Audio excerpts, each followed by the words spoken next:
It all started in the most dangerous place in the world, the Broken World Tree, situated at the center of the world. There, our protagonist named Rimuru walked into a mysterious store, and once the merchant saw Rimuru, he greeted him warmly.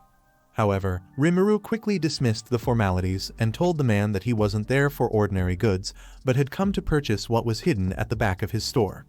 Noticing how desperate Rimuru appeared, the merchant agreed and guided him to the back of his store. There, the merchant revealed his most prized possessions, a group of girl slaves. Among them, one particular girl with a horn and a dragon-skinned hand captured Rimuru's attention.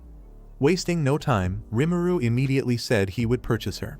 With the transaction concluded, the merchant yanked the girl forward by the chains on her neck like she was a dog, and then informed Rimuru that he had rewritten the contract on her collar, officially making her his slave. That settled, Rimuru asked the girl for her name, but the girl replied that she didn't know, prompting the merchant to interject and explain to Rimuru that the girl had lost her memories before being sold to him. Rimuru then decided to name the girl Ire after the water goddess, and then left the store immediately with her. On getting to the inn where Rimuru stayed, Rimuru disclosed to Ire that he possessed a gift that allowed him to see other people's abilities, and then he revealed to Ire that he had identified 3 gifts within her. In this world, gifts were essentially magical talents bestowed upon humans by the gods.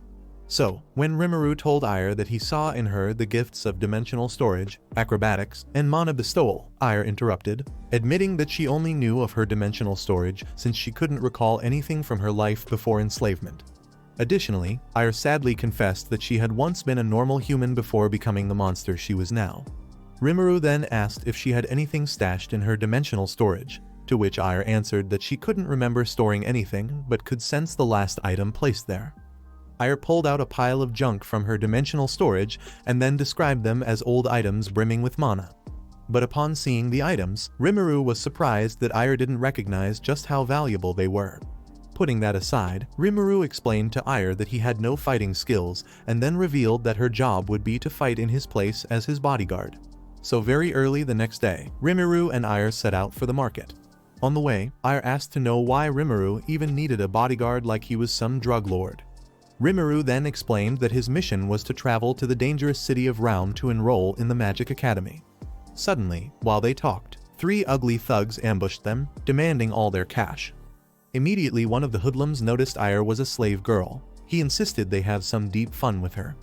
But at that moment, Rimuru whispered to Ire that this was the perfect chance to prove herself, adding that with his healing, their team was solid. Still, Rimuru cautioned that they were outnumbered and advised that the best strategy was to take out the 2 fools in front first, leaving the one at the back for last. One clueless goon then walked toward Ire and then grabbed her shoulder to cop a feel of her body. But before he could blink, Ire twisted his arm and ferociously smashed his useless head into the ground. Seeing his comrade attacked, the other goon at the front charged at Ire in rage, only for Ire to redesign his face with her knee, sending him crashing down. Next, the last thug with his thumb-shaped head swung his blade, but Ire, unrelenting, caught it with her dragon hand and shattered it into pieces. Terrified, the egghead froze, but before he could react, Ire Sparta kicked him out of existence. Just then, a hidden thug attempted a sneak attack from behind, only to be too slow as Ire seized his head with her dragon hand and crushed it to dust. With the thugs defeated, Rimuru noticed Ire's hand was injured from shattering the sword, so he healed her with his magic. While tending to her, Rimuru promised Ire that whenever she got hurt in a fight, he'd heal her. All she had to do was tell him. Once healed, Ire felt rejuvenated, as if blessed with new limbs, and they resumed their journey until they reached Sun City, also known as Barit City. Several days later, Ire found herself in a village assisting some dudes with carrying lumber by magically sending the logs into her dimensional storage. Abruptly, a mountain near the village erupted with hot magma and began overflowing toward the settlement.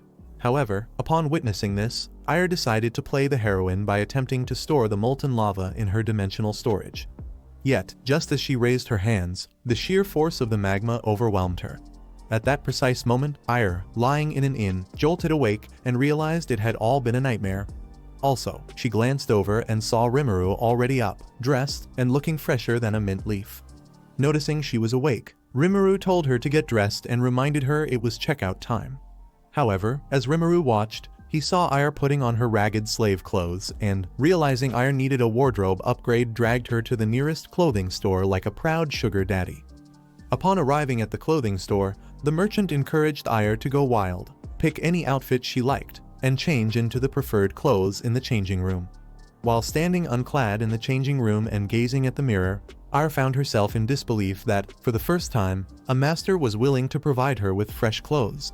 Aya had fun trying out numerous nice chickie outfits before settling for a nice top and a short mini skirt. To complete the makeover, Rimuru suggested they add a hat and a cape, and then announced that their next stop would be the weapon store. Upon reaching the weapon store, Rimuru and the merchant hit it off like old bros at a reunion, and when Aya inquired how they knew each other, the merchant explained that Rimuru's family name, Blanche, was well known among adventurers. The merchant then asked Rimuru if he planned to become an adventurer like his parents. Rimuru confirmed he did and then introduced Aya as his combat partner. Nevertheless, the merchant, with a condescending glance, remarked that Aya didn't seem like the combat type due to her built like a shoelace stature, and even questioned whether she could handle his weapons. Surprisingly, when he handed Aya his biggest sword, she wielded it flawlessly, as if it were crafted just for her. However, when Aya asked Rimuru if wielding such a massive weapon was necessary, Rimuru reassured her that it was essential for battling huge monsters on the way. With that, the pair continued their journey toward Realm. Along the way, Aya disintegrated her mighty sword into her dimensional storage, astonishing Rimuru, who had never imagined her storage could hold something so large. On a more serious note, Rimuru informed Aya that he wanted them to detour to his home to retrieve his luggage, which was just a day's walk from their current location. Misunderstanding what he meant, Aya blushed and asked if it was not too early for Rimuru to introduce her to his parents, but Rimuru sadly replied that his parents were deceased. To clarify further, Rimuru explained that his family had died protecting their town from a group of invading trolls. Mid-conversation, Aya suddenly interrupted him, saying that she sensed a strange energy. Intrigued by her ability, Rimuru asked if the horn on her head could react to mana, but before Aya could answer, a giant griffin swooped down from above, launching an attack. Fortunately, Aya managed to shove Rimuru out of harm's way. As the massive bird prepared for a second strike, Aya swiftly summoned her enormous blade from her dimensional storage. However, they then realized the creature was using the sun to hide its position. Suddenly, as the beast dove in for the final attack, Aya swung her blade with divine timing, cleaving it in two, literally cracking the earth and shattering her weapon in the process. Unfortunately, this feat took a severe toll on Aya's body, causing her to bleed from every opening.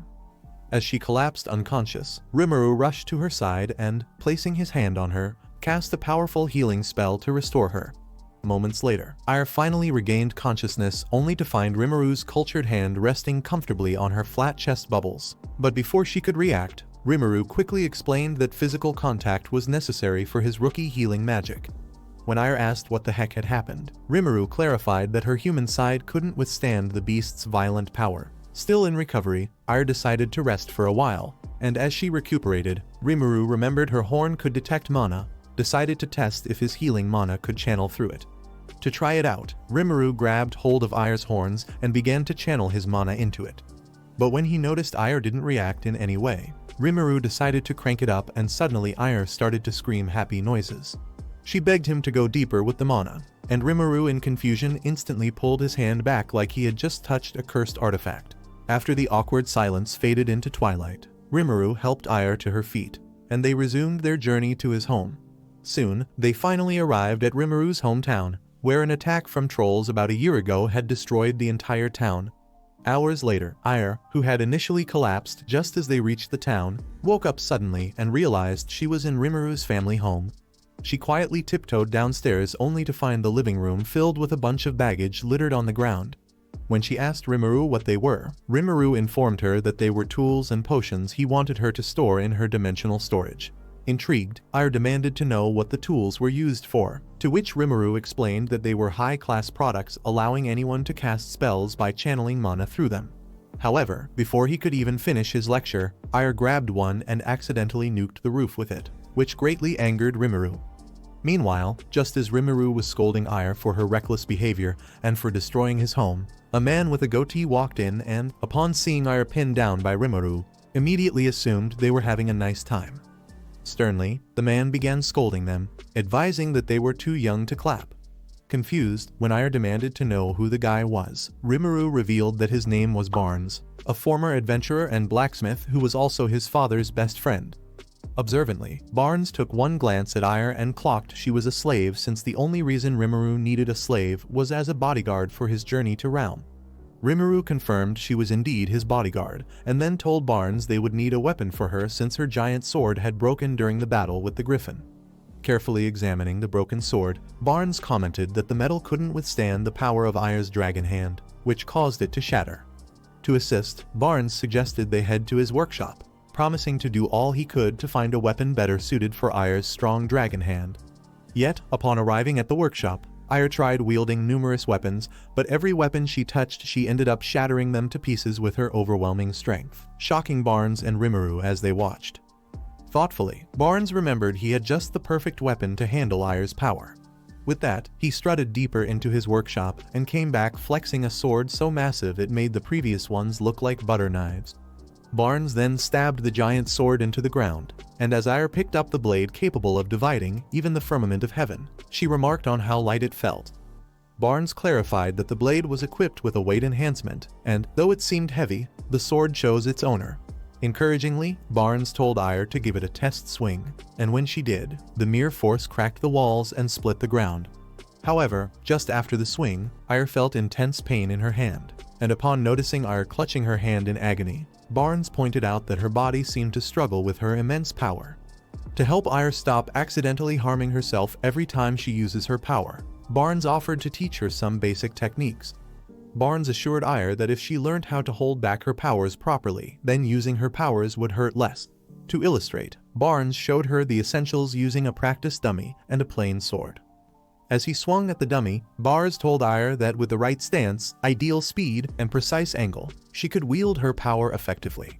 But after the lesson, Aya complained that his techniques were too plain and basic and insisted she needed something flashy. Barnes responded that if she wanted a flashy attack, she simply needed to add a little mana to the techniques he'd taught her. Rimuru also encouraged Aya to learn the techniques, warning that it wasn't effective to continue using his healing magic on her, and then assured her that acrobatics would help her pick them up quickly. Generously, without being asked, Barnes offered to help Aya with special training, but warned that, while it promised great power in attacks, it left the attacker vulnerable. So, Aya got to work practicing the basics, while Barnes reassured her that mastering the techniques would prove useful on their journey to Realm.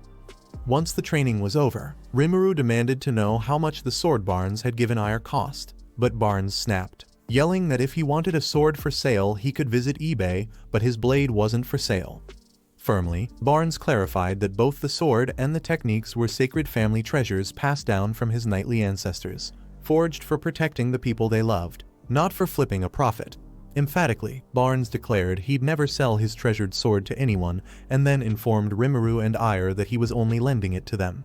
Gently, Barnes placed his hand on Aya's head and told her to ensure she returned safe and sound with his sword in one piece, and Aya nodded to show she understood. While alone with Rimuru, Aya remarked that he and Barnes looked like father and son than two dudes with a blacksmithing bromance, to which Rimuru revealed that she might be right since, back then, he used to follow his father and his father's friends on their adventures. They were like one big family.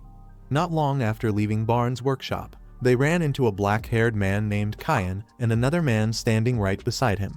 Immediately, Kyan wasted no time scolding Rimuru for always leaving town and then pointed out that he should at least say hi before departing again. However, he soon softened and told Rimuru that it was good to see he was back, because the entire townspeople had been worried sick about him. Upon learning that Rimuru would be leaving for another journey in a few days, Kyan gave him boxes of fruits and vegetables as a send-off gift. Just as they left Kyan's place, Rimuru informed Aya that they would be staying in his hometown for a week before heading to Realm. Nevertheless, during this 1 week, they would be training under Barnes to build their stamina and also studying the basics of magic. Subsequently, Rimuru led Aya to a room filled with dusty magic grimoires and instructed her that, since she had the mana bestowal gift, it would be best if she learned the basics of magic. With that, Rimuru left Aya to read, explaining that he had other important tasks to attend to, and for the following days, Aya took her time studying each of the magic books like a nerd.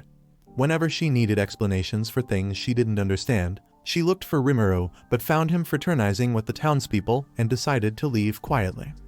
The next day, Barnes continued to teach Ire his sword techniques and was genuinely amazed that she had not only learned the basics but also some advanced techniques in just a few days of practice. When Barnes demanded to know if Ire was the daughter of some famous swords god or something to be so skilled, Rimuru interjected and informed him that Ire was suffering from amnesia and did not remember a single thing from her past. Shifting topics, Barnes promised to upgrade their gear since they were leaving the next day and then casually mentioned that the whole town was throwing a farewell rave in the square for Rimuru. Later that night, at the town square, Rimuru found Kyan and the others preparing for his send-off party. Noticing his surprised look, Kyan reminded him that his parents had done everything they could to protect the town, and it was only fair on their part to give their son at least a proper send-off. Meanwhile, Ire sadly noticed that Rimuru had little time for her and was more absorbed in his townspeople. Later at home, while Rimuru prepared for the party, he instructed Ire to store all the gifts they had received inside her dimensional storage. When Ire asked if she should store the gifts in the basement as well, Rimuru replied with a no, explaining that the stuff in the basement was just dangerous drugs that were of no use. Suddenly, a pack of hyperactive town kids rushed into the house, asking Rimuru to hurry up as the send-off party was about to start. Rimuru asked his town friends to chill for a minute and, turning to Ire, asked if she was ready, urging that they go to the party together. In response, Ire coldly asked if it was an order from a master to a slave, and when Rimuru replied saying no, Ire declined and said she wasn't going. As Rimuru and his friends left the house for the party, Ire, pacing around the house, thought about how close Rimuru was to the people of his town, which made her start to miss her own hometown. Moments later, as she wondered where she would end up when Rimuru was finally done with his task, she spotted a cute cat and chased after it. Just when she thought she had caught the cat, it slipped from her hand and headed down to the basement. Ire followed the cat toward the basement, but suddenly, she tripped and crashed headfirst down the stairs. Inside the basement, Ire began to relive her horrible past as a slave, recalling how she, alongside other girls, had been molested in a basement by their owner, and how they would scream for help but to no avail. Fortunately, Rimuru arrived just in time, but before he could rescue her from her horrible nightmare past, the slave collar on her neck activated, sending a massive surge of electricity down Ire's body. She collapsed on the spot, but Rimuru caught her just in time, and knowing that the slave collar on Ire's neck would only inflict terrifying pain on a slave when she defied her master, he grew even more curious. While in Rimuru's arms, Ire finally regained consciousness and muttered that she, too, would love to belong somewhere and have people who loved her. Furthermore, Ire mentioned that she had a home, a father, and neighbors, but the only thing she could vaguely remember was the education she received as a slave. However, before she could say more, Rimuru hushed her by reminding her that he was there for her. Ire interrupted, countering that she was just his slave and that someday he would no longer have a use for her. In response, Rimuru pointed out that she was right. One day she would no longer be his slave, but before then, he would have built her a house to live in, and if she still insisted on going home to her people, he would help her out.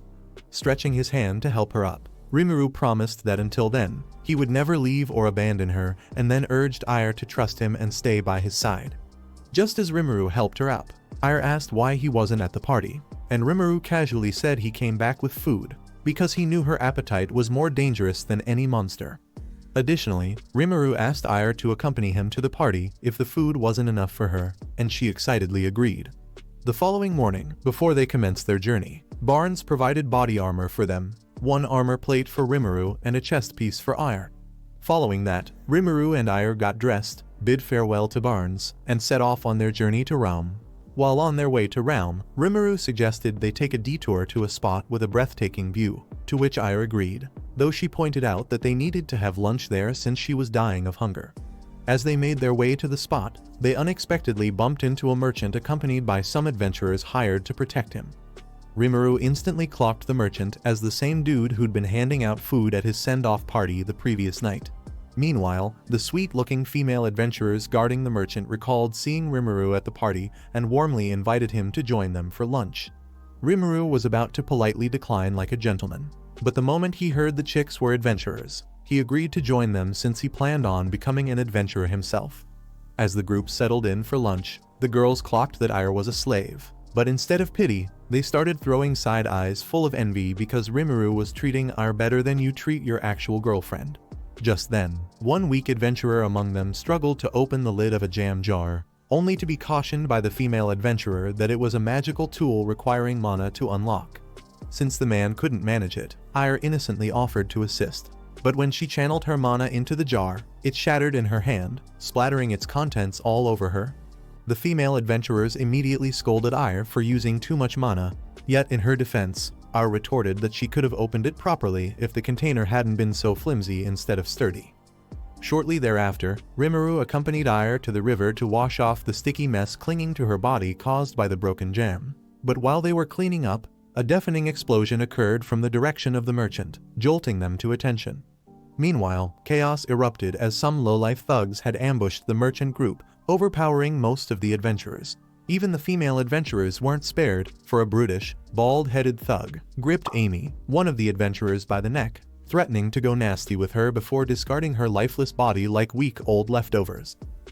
The poor girl trembled in terror as the brute vowed to pass her around like a blunt once he was done with her. However, before he could act on his vile threat, Ire intervened, spilling his guts with a fierce strike and declaring that if there was one thing she hated above all, it was scum who preyed on women. With one of their members taken out, the rest of the thugs immediately wasted no time charging at Ire. However, Ire moved like an assassin trained by shadows, swiftly taking them out one after the other. Realizing they were outmatched, a thug cleverly used a magic box to summon an impenetrable shield and smiled, confidently knowing that no ordinary adventurer could break it. Yet, to his utter shock, Ire activated her mana bestowal and effortlessly shattered his so-called impenetrable shield into nothing. As she took down most of the thugs, the last one desperately started begging for his life to be spared, claiming they weren't robbers but travelers attacked up the mountain by a beast. Nevertheless, Ire savagely stabbed his chest with her sharp dragon claws, ending his life in an instant. As the dust finally settled, Rimuru quickly rushed over to Amy, offering to heal her wounds. Gently placing his hand on her massive milkers, Rimuru healed her completely, and, feeling brand new, Amy gratefully thanked him for saving her life. When Amy casually commented on how strong Ire was, Rimuru explained that he had hired Ire as his bodyguard on his way to Realm, fully aware that traveling the dangerous roads alone was a death wish. After hearing this, Amy wisely advised him to ensure he took good care of Ire. Following this, Rimuru noticed that Ire was wearing a gloomy expression and firmly demanded to know what troubled her. Hesitantly, Ire opened up, confessing she felt sad, believing she could have saved everyone if she'd been just a bit faster. But Rimuru gently assured her that she did all she could and then praised her for attacking just as Barnes had taught her. He further remarked that, in fact, he was Barnes' first student, though, being utterly useless at combat, he had learned nothing. Following this, the remaining adventurers decided to bury their dead, and after paying respects to their fallen homies, they resumed their journey to the Adventurers Guild. Along the way, Amy curiously asked Rimuru why he had chosen to go to the Magic Academy in far-off Realm when he could simply enroll at the nearby Adventurer School, but Rimuru replied that the Adventurer School couldn't offer him exactly what he sought. Later, when the driver of the carriage announced they were nearing the main city, Ire, equally intrigued, also asked Rimuru the same question about his decision to travel all the way to the Magic Academy in Realm instead of choosing a closer one, to which Rimuru admitted he couldn't tell her the reason yet but promised to reveal it when the time was right. Soon after, they entered the city, and Amy kindly showed them to the Adventurers Guild. Upon stepping inside, she pointed them toward the receptionist for registration, and then mentioned she'd be heading off to report on her quest. Just as she departed, Rimuru and Ire confidently headed over to the receptionist to get registered as adventurers. At first, the receptionist sternly warned that adventuring wasn't the kind of business young ones like them could handle. But when Rimuru calmly assured her everything would be fine since he had a combat slave to accompany him, the receptionist relented and handed them a form to fill out. After completing the form, the receptionist informed the duo that they needed to clear a common quest before they could become full-fledged adventurers. She then explained that there were 3 quests to choose from: picking a medieval herb, transporting lumber, or hunting for meat. Without hesitating much, Rimuru selected the lumber quest, though inwardly Ire knew he chose it because of her dimensional storage ability. Suddenly, an arrogant adventurer named Kevin, standing behind Rimuru and Ire, rudely yelled, demanding they either get lost or move out of his way. Kevin turned to the receptionist, smugly demanding to know what on earth was causing the delay. Meanwhile, Rimuru cast Kevin a quick side eye, then deliberately ignored him as if nothing had been said and proceeded to confirm with the receptionist that he would take the lumber side quest. With a smug tone, Kevin inquired whether Rimuru was interested in the lumber quest, and then informed him that he would be needing a horse for the mission. However, Rimuru walked past him like he didn't exist while clarifying that he didn't need his advice. Infuriated by this, Kevin shouted, called Rimuru a newbie, and sternly warned him never to speak disrespectfully again unless he wanted to be crushed into sand. At that precise moment, Ire stepped in, coolly asking the arrogant fool if his condescending behavior was how adventurers ought to conduct themselves, which only fueled Kevin's anger further. Without a second thought, Kevin seized Rimuru by the collar, threatening to beat the daylight out of him if he continued yapping. However, before Kevin could finish his threat, Ire swiftly landed a dragon fist punch to his ugly face, sending Kevin crashing into the nearest available wall. Ire followed up the attack by shoving her dragon-clawed hand into Kevin's mouth, and, with a cold stare, promised that if he ever touched her master again, she'd rip his mouth open immediately. Rimuru called Ire to order, sternly cautioned her never to act without his command, and then instructed her to wait outside.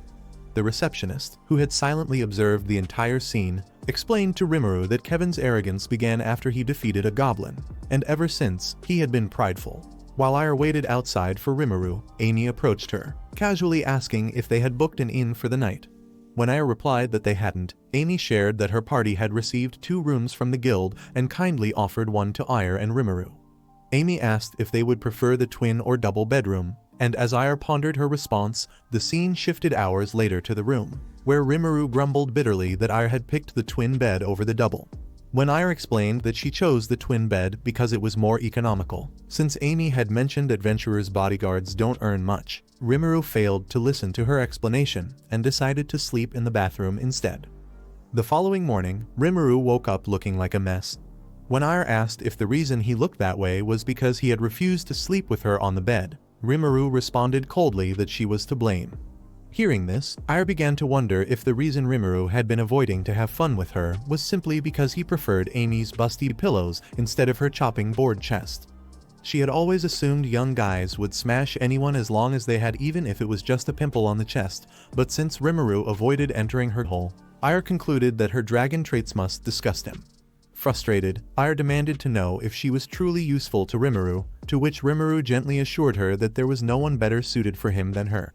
Several hours later, Rimuru and Ire arrived at the city's outskirts for the lumber quest, only to find Kevin there, still visibly fuming from his earlier thrashing by Ire. Rimuru and Ire walked over to meet the guy overseeing the quest, introduced themselves and explained their purpose. In response, the man outlined that the goal was to gather 6 logs within 3 days, but then asked them to wait since another adventurer was already working. While they waited, the overseer requested Rimuru to write down how many logs he could carry that day, and as Rimuru jotted it down, he confidently declared they would haul all 6 logs. Surprised, the man questioned if they could manage that much, then cautioned that it was wiser to play it safe than end up in a wheelchair. In addition, the man also warned Rimuru that magic beasts had suddenly been showing up around the vicinity lately, but Rimuru assured him that he was safe as long as his slave was with him. In response, the dude, skeptical, asked if Ire with her tiny statute could all handle 6 logs, and then pointing outside at Kevin. The dude informed Rimuru that even Kevin could only handle 3 logs, even with how hard his face was. Suddenly, an old man burst in, shouting about trouble. Calmly, the overseer asked if it involved a tree falling on someone, but the old man clarified that it wasn't that, and then revealed that a magic beast had appeared. Alarmed, the guy in charge ordered the old man to immediately evacuate everyone wounded in the vicinity and then go by horse to inform the guild in the city. Concerned, Rimuru offered to be of help, explaining that he could heal the injured, and the dude, grateful, thanked him. Meanwhile, as they stepped outside, they were stunned to see a massive grand hedgehog looming before the facility. Wasting no time, the proud Kevin launched an attack on the beast, ignoring the other adventurers' pleas to retreat. Rimuru shouted, urging Kevin to fall back and not throw his useless life away, but Kevin snapped back, calling him an idiotic newbie and demanding that Rimuru never underestimate him. Mid-attack, Kevin boasted that he was a true adventurer, claiming all adventurers were a bit crazy. Doubling down, Kevin insisted no one should belittle him, and then swore that retreating was the one thing adventurers never did. However, before he could even finish his rants, a mysterious force impaled his guts, sending him crashing to the ground. At that moment, Ire, with the speed of lightning, breezed through, grabbed Kevin by the hand, and dropped his half-dead body in front of Rimuru. Rimuru immediately summoned magic circles, with the intention of healing Kevin's deep wounds. While in the healing process, he instructed Ire to buy time, and instantly, Ire magically pulled her weapon from the store before charging at the beast. But the beast's claws nearly made her blind, leading her to realize she needed something longer if she was going to reach that oversized porcupine. At the same time, the quest manager approached Rimuru, who was still healing Kevin, and urged him to abandon Kevin since he wasn't responding to the healing, suggesting they move to another wounded victim. Yet Rimuru insisted that Kevin wasn't dead and refused to give up on him. Nevertheless, when the man persisted, arguing Kevin was already halfway to the great beyond, and that there was no need to waste precious time, Rimuru firmly declared that he was a Blanche, and because of that, he would never flee a battlefield while leaving injured people behind. Rimuru's staunch refusal to abandon Kevin disgusted the man to no end, so he turned to assist one of his own wounded members while remarking to Rimuru that he, too, would never abandon an employee.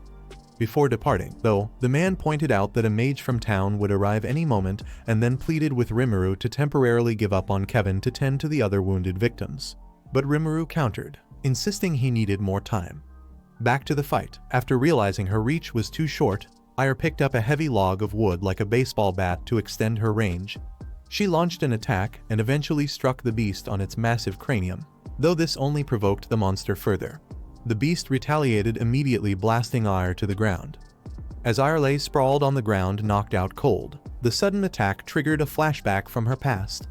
Years earlier, back in her hometown, when she tried saving everyone by sending a massive volcano into her dimensional storage, but tragically, she was swallowed by the ash. Later, when she regained consciousness, she found herself buried under the rubble. Her body was crushed by the immense weight of the debris, and she could barely move. But just then she noticed a faint light from a small opening and struggled towards it. The light guided her to what looked like a cursed temple dedicated to an evil god. Inside this temple, she discovered a dragon corpse encased in ice. But since she was exhausted and hungry to death, she decided to rest in a corner of the temple. Soon, the hunger and thirst overwhelmed her, and since for a mysterious reason, the ice encasing the dragon began to melt, Ire had no choice but to chow down the dragon meat to survive. However, after a while of consuming the meat, her body started to transform, and she felt a suffocating pain in her chest. Her hand mutated into dragon scales with claws. Horns sprouted from her forehead, and her leg regenerated into dragon scales. Back in the present, the sound of Rimuru shouting Ire's name jolted her back to reality, and she finally regained consciousness. Ire stood in front of the monster, yet this time she activated Mana Bestowal, which made her dragon claws 10 times bigger. As she attacked the beast, memories of her dead family flooded her mind, fueling her with enough strength that she finally managed to stab the monster with her massive sword, right in the middle of its forehead. With fierce determination, Ire swore that the beast would never make it out alive. Then she activated Mana Bestowal for the second time, driving her blade even deeper, causing blood to sprout out. She defeated the monster and, with just one hand, raised the beast skyward. Her blade sunk deep inside its belly. A few moments later, as the dust finally settled, the team discovered a precious magic stone inside the beast. The quest manager could hardly believe that Ire, despite her small stature, was able to defeat a monster that even veteran adventurers couldn't take down.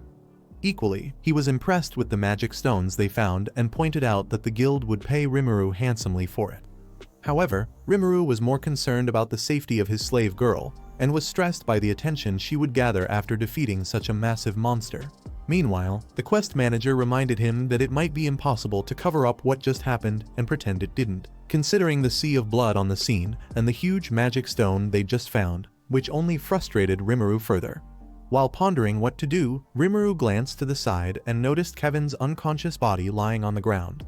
Suddenly, this ignited an idea, so he asked the quest manager if they could let Kevin take all the credit for defeating the monster. When the quest manager asked if they should lie that Kevin defeated the monster, Rimuru replied yes, stating he preferred it that way.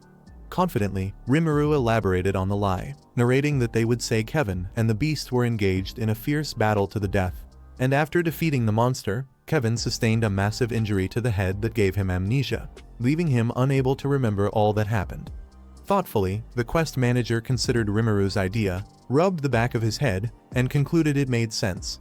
Shortly afterward, Ire bounced back like a champ and started the lumber quest by pulling all 6 heavy logs, while Rimuru just laid on them like a lazy royalty enjoying the view.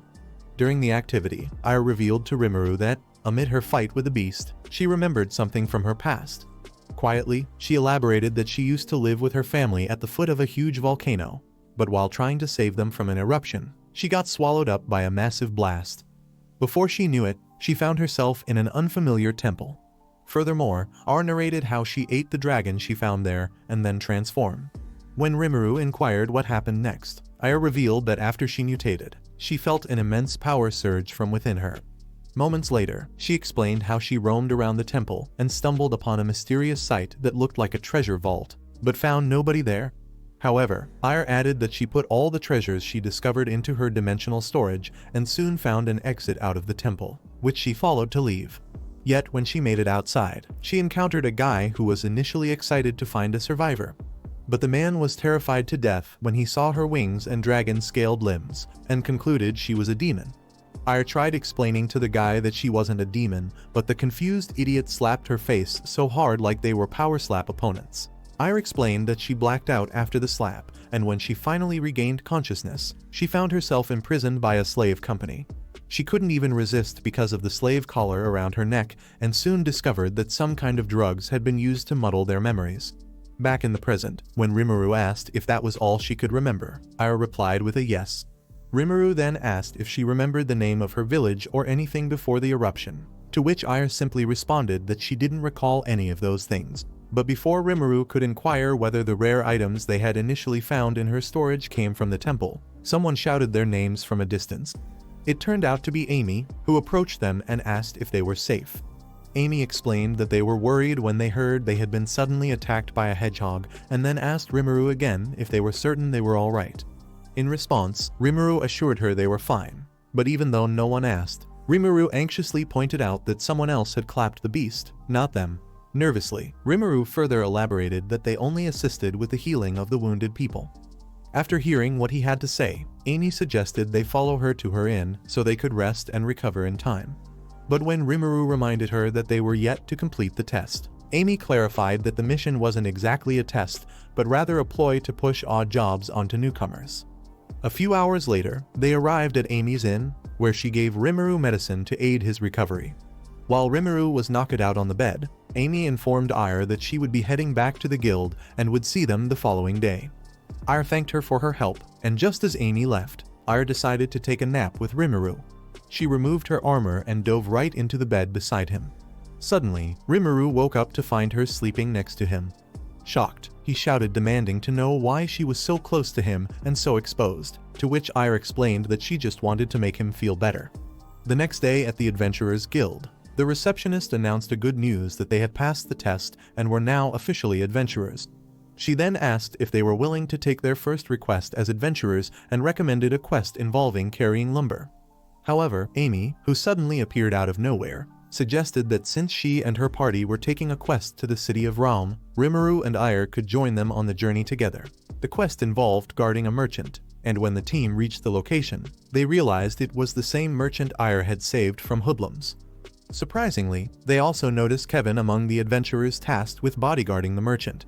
When Rimuru inquired why Kevin had decided to take the quest, Kevin replied that he was heading to Realm. Rimuru then asked why he was heading to Realm, to which Kevin explained that after waking up from battling the monster hedgehog, he was being treated like a hero, with everyone praising him for defeating it. Kevin admitted he found that creepy and, since he wanted no sudden expectations from people, he had decided to leave the town and head to Realm. Just then, Amy interrupted the conversation, informing Rimuru that another adventurer named Hamiya would be joining them on the mission, and then introduced her to the team. Soon after, the big-headed merchant announced that they were ready to leave, and thus the journey to Realm commenced. After riding some distance, the merchant's assistant announced that once they passed the hill, they would take a lunch break. Accordingly, once they crossed the hill, the team settled down to eat. While they were at it, Kevin approached Rimuru and Ire, asking if they were the ones who took down the hedgehog. When Rimuru denied it, reminding Kevin that he was the one responsible for defeating the monster, Kevin assured him there was no way he could have turned a monster into a pile of mush.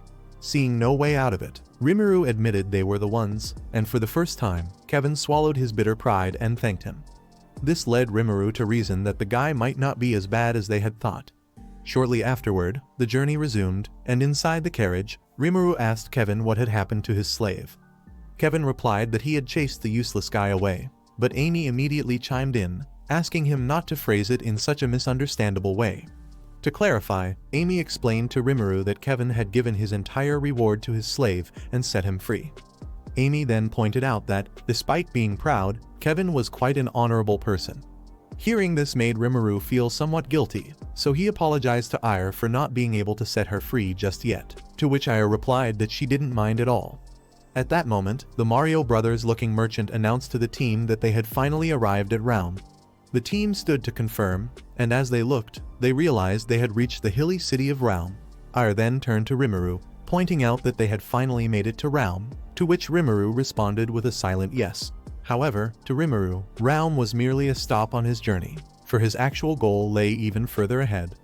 Meanwhile, inside a certain building, a black-haired lady approached another blonde lady named Ellie, asking why she was unusually happy despite just waking up, and then inquiring whether she had a good dream. Ellie replied with a yes, and then explained that she had dreamt of heroes changing the world. Upon entering the city of Realm, which had always been Rimuru's goal, they bid goodbye to their travel companion, and subsequently, for the next 2 weeks, all they did was prepare for the Magic Academy entrance examination. On the day of the entrance examination, Rimuru and Ire arrived at the magnificent Realm Magic Academy, and before going inside, Ire cheered Rimuru on to do his best. The entrance examination comprised 5 subjects, including a written exam in history, language, magic, and medicine. Additionally, there was also the practical exam, which would take place just after. As Rimuru entered the exam hall, all bodyguards were asked to wait outside for their bosses. Consequently, Ire walked over to the canopy prepared for bodyguards to wait. Stepping inside the canopy, she was greeted with a disgusted look. Suddenly, some crusty mop-headed dude clocked her slave collar and shouted what the heck a slave was doing among them. Ire felt embarrassed, but before she could say anything, the rest of the bodyguards started to insult and gossip about how the canopy wasn't meant for filthy slaves but bodyguards. The noise alerted the man in charge, and promptly, when he got inside the canopy, asking what the heck was going on, the mop-haired dude informed him that a filthy slave had gotten in. The man in charge wasted no time, scolding Ire for getting in and firmly announced that there was no place for slaves in there. When the man warned that if she didn't get out immediately, her master would be expelled even before he got admitted, Ire shoved the rough-haired man aside and angrily left the canopy in annoyance. Strolling around the school building, Ire remembered that was how slaves had always been treated, but having been with Rimuru, who had treated her like a queen, she had forgotten what it felt like to be abused and looked down on.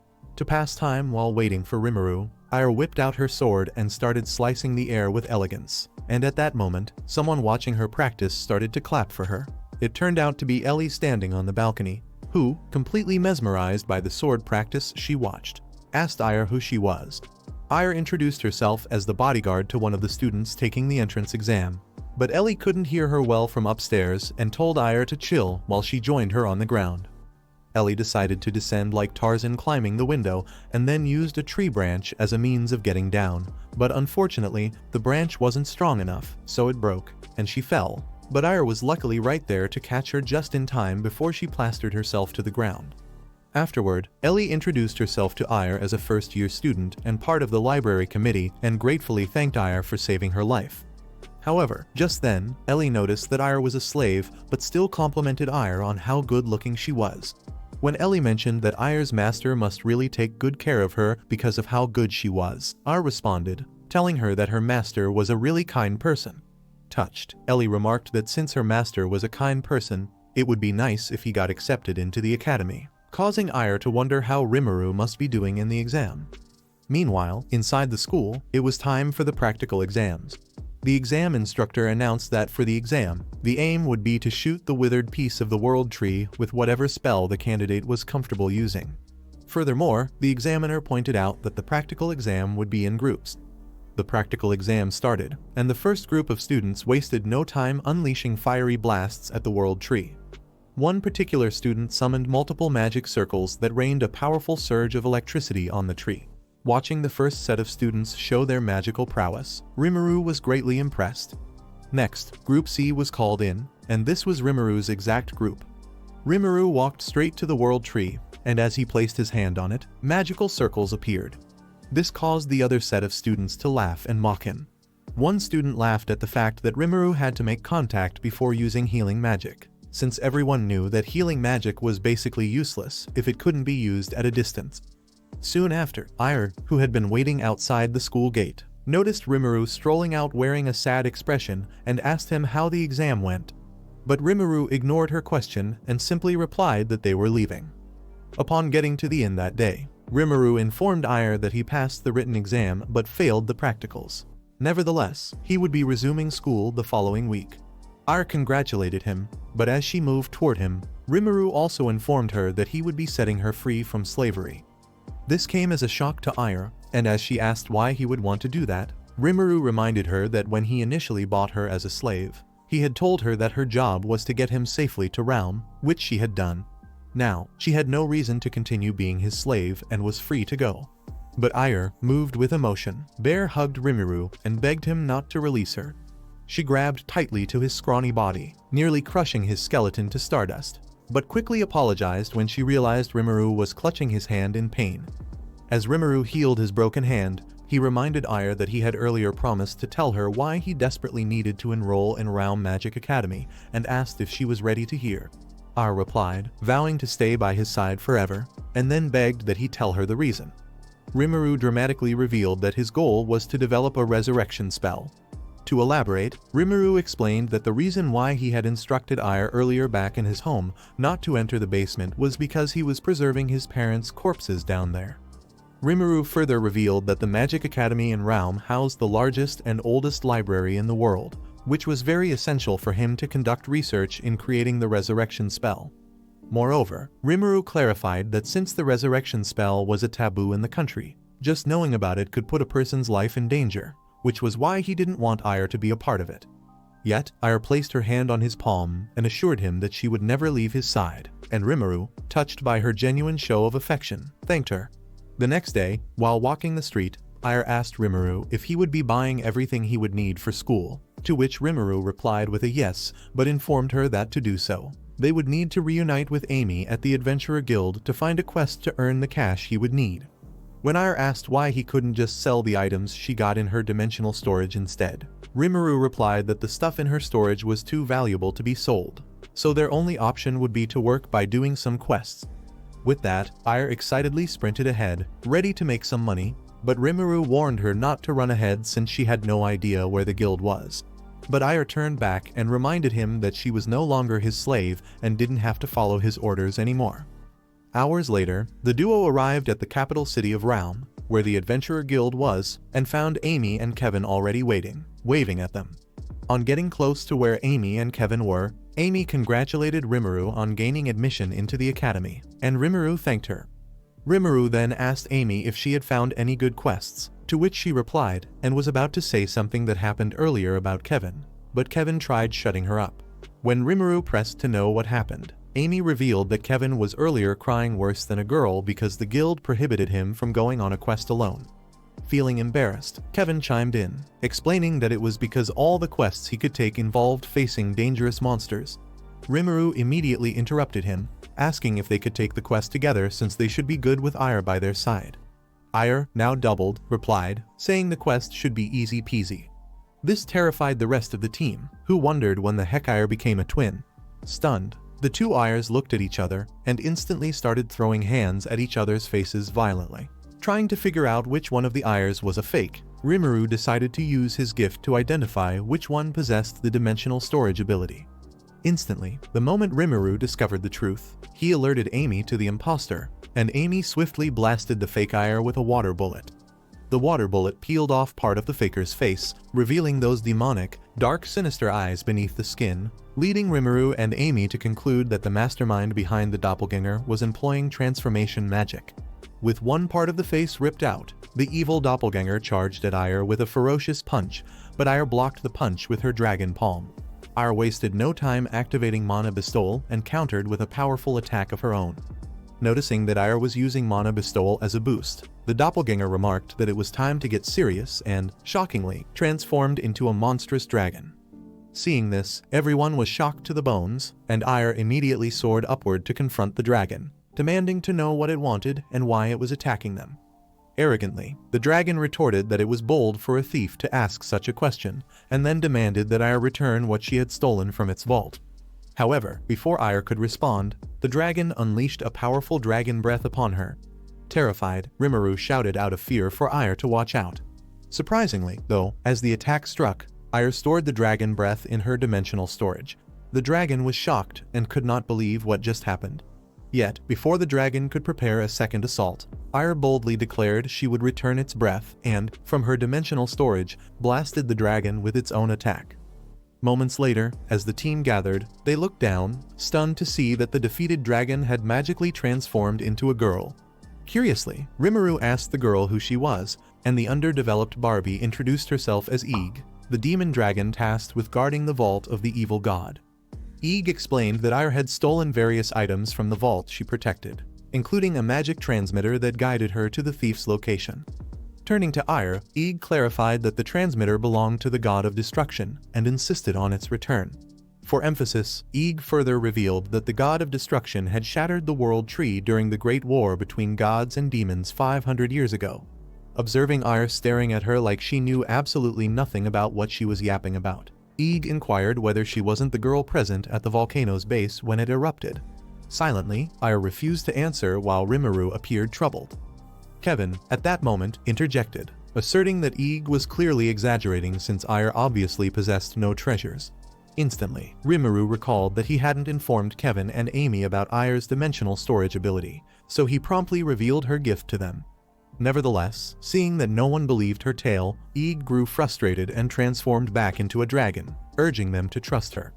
Alarmed, Rimuru immediately cautioned her against transforming into a dragon in the middle of the city.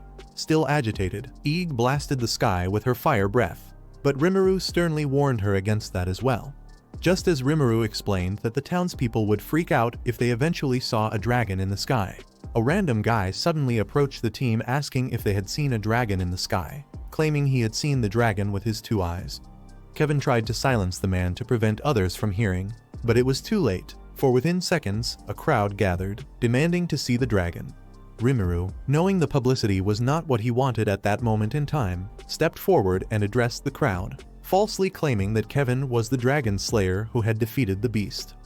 Shocked, Kevin was speechless, but before he could protest, a man from the crowd asked if he was the same Kevin who had vanquished the monstrous hedgehog, and concluded that it now made sense.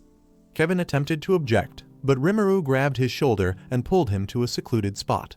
Quietly, Rimuru promised that if Kevin played along, he and Ire would party with him for the next 3 years, handling any dangerous beasts while Kevin took the credit. This agreement clearly made sense to Kevin, for upon returning to the crowd, he admitted he had slain the dragon. With that resolved, Rimuru suggested they leave while Kevin handled the paparazzi, but Amy declined, stating she'd be too worried to abandon him. Rimuru had no problem with that, and then pointed out that he was going to have a private talk with Eeg, while Amy proposed they embark on a quest together the next day since they hadn't settled on one yet. Shortly afterward, Rimuru, Ire, and Eeg returned to the inn. Wasting no time, Rimuru, curious, asked Eeg to tell them about Ire's hometown. Ire looked a bit tensed when Rimuru mentioned about her hometown, while Eeg demanded to know if they truly wanted to hear about it. In response, Rimuru replied that all they knew was that a sudden disaster had struck the place, leaving few survivors. When Eeg asked if Rimuru still wished to know despite this, Rimuru affirmed he did. With that, Eeg revealed that the volcanic eruption had completely destroyed the road to Ire's hometown, meaning it would take 3 months of land travel through mountains to reach it. Moreover, Eeg disclosed that everyone in the town had been buried by ash. Hearing this heartbreaking news, Rimuru turned to Ire to check if she was fine, but she assured him she was fine since she remembered neither the place nor its people. However, Rimuru pointed out that although the memories might be gone, the feelings would always be there. When Ire asked if that explained her constant sadness and wish to be rid of those feelings, Rimuru mentioned that he believed feeling sad was also significant. In that emotional moment, Rimuru hugged Ire and began discussing a trip to her hometown. But Ire refused and suggested they could do it later, and he should just focus on school since there was no hurry. However, Rimuru promised that someday he'd fulfill his vow to take her there, and Aya replied she'd hold him to it. Noticing their bond, Ig jokingly suggested they get a room. But Rimuru clarified they weren't in the smashing type of relationship. Surprised, Ig asked why, to which Rimuru explained it was because they were still young. Ig remarked that she was impressed with their abstinence, but then mentioned that she had the perfect gift for them. She turned to Ire and revealed that among the treasures she stole from the demon god temple, there was a white liquid jar. When Ire showed her the jar containing the white liquid, Ig explained that the white liquid inside was the god of destruction aphrodisiac. Whispering, Ig informed Ire that the aphrodisiac worked like a miracle for getting any guy to look her way, which Ire found really interesting. With that, Ire wasted no time opening the jar despite Rimuru warning her against opening something that looked really suspicious. At that moment, Ire felt an intense sensation of lust and her inner thighs were getting ticklish and in need of some intense stroking.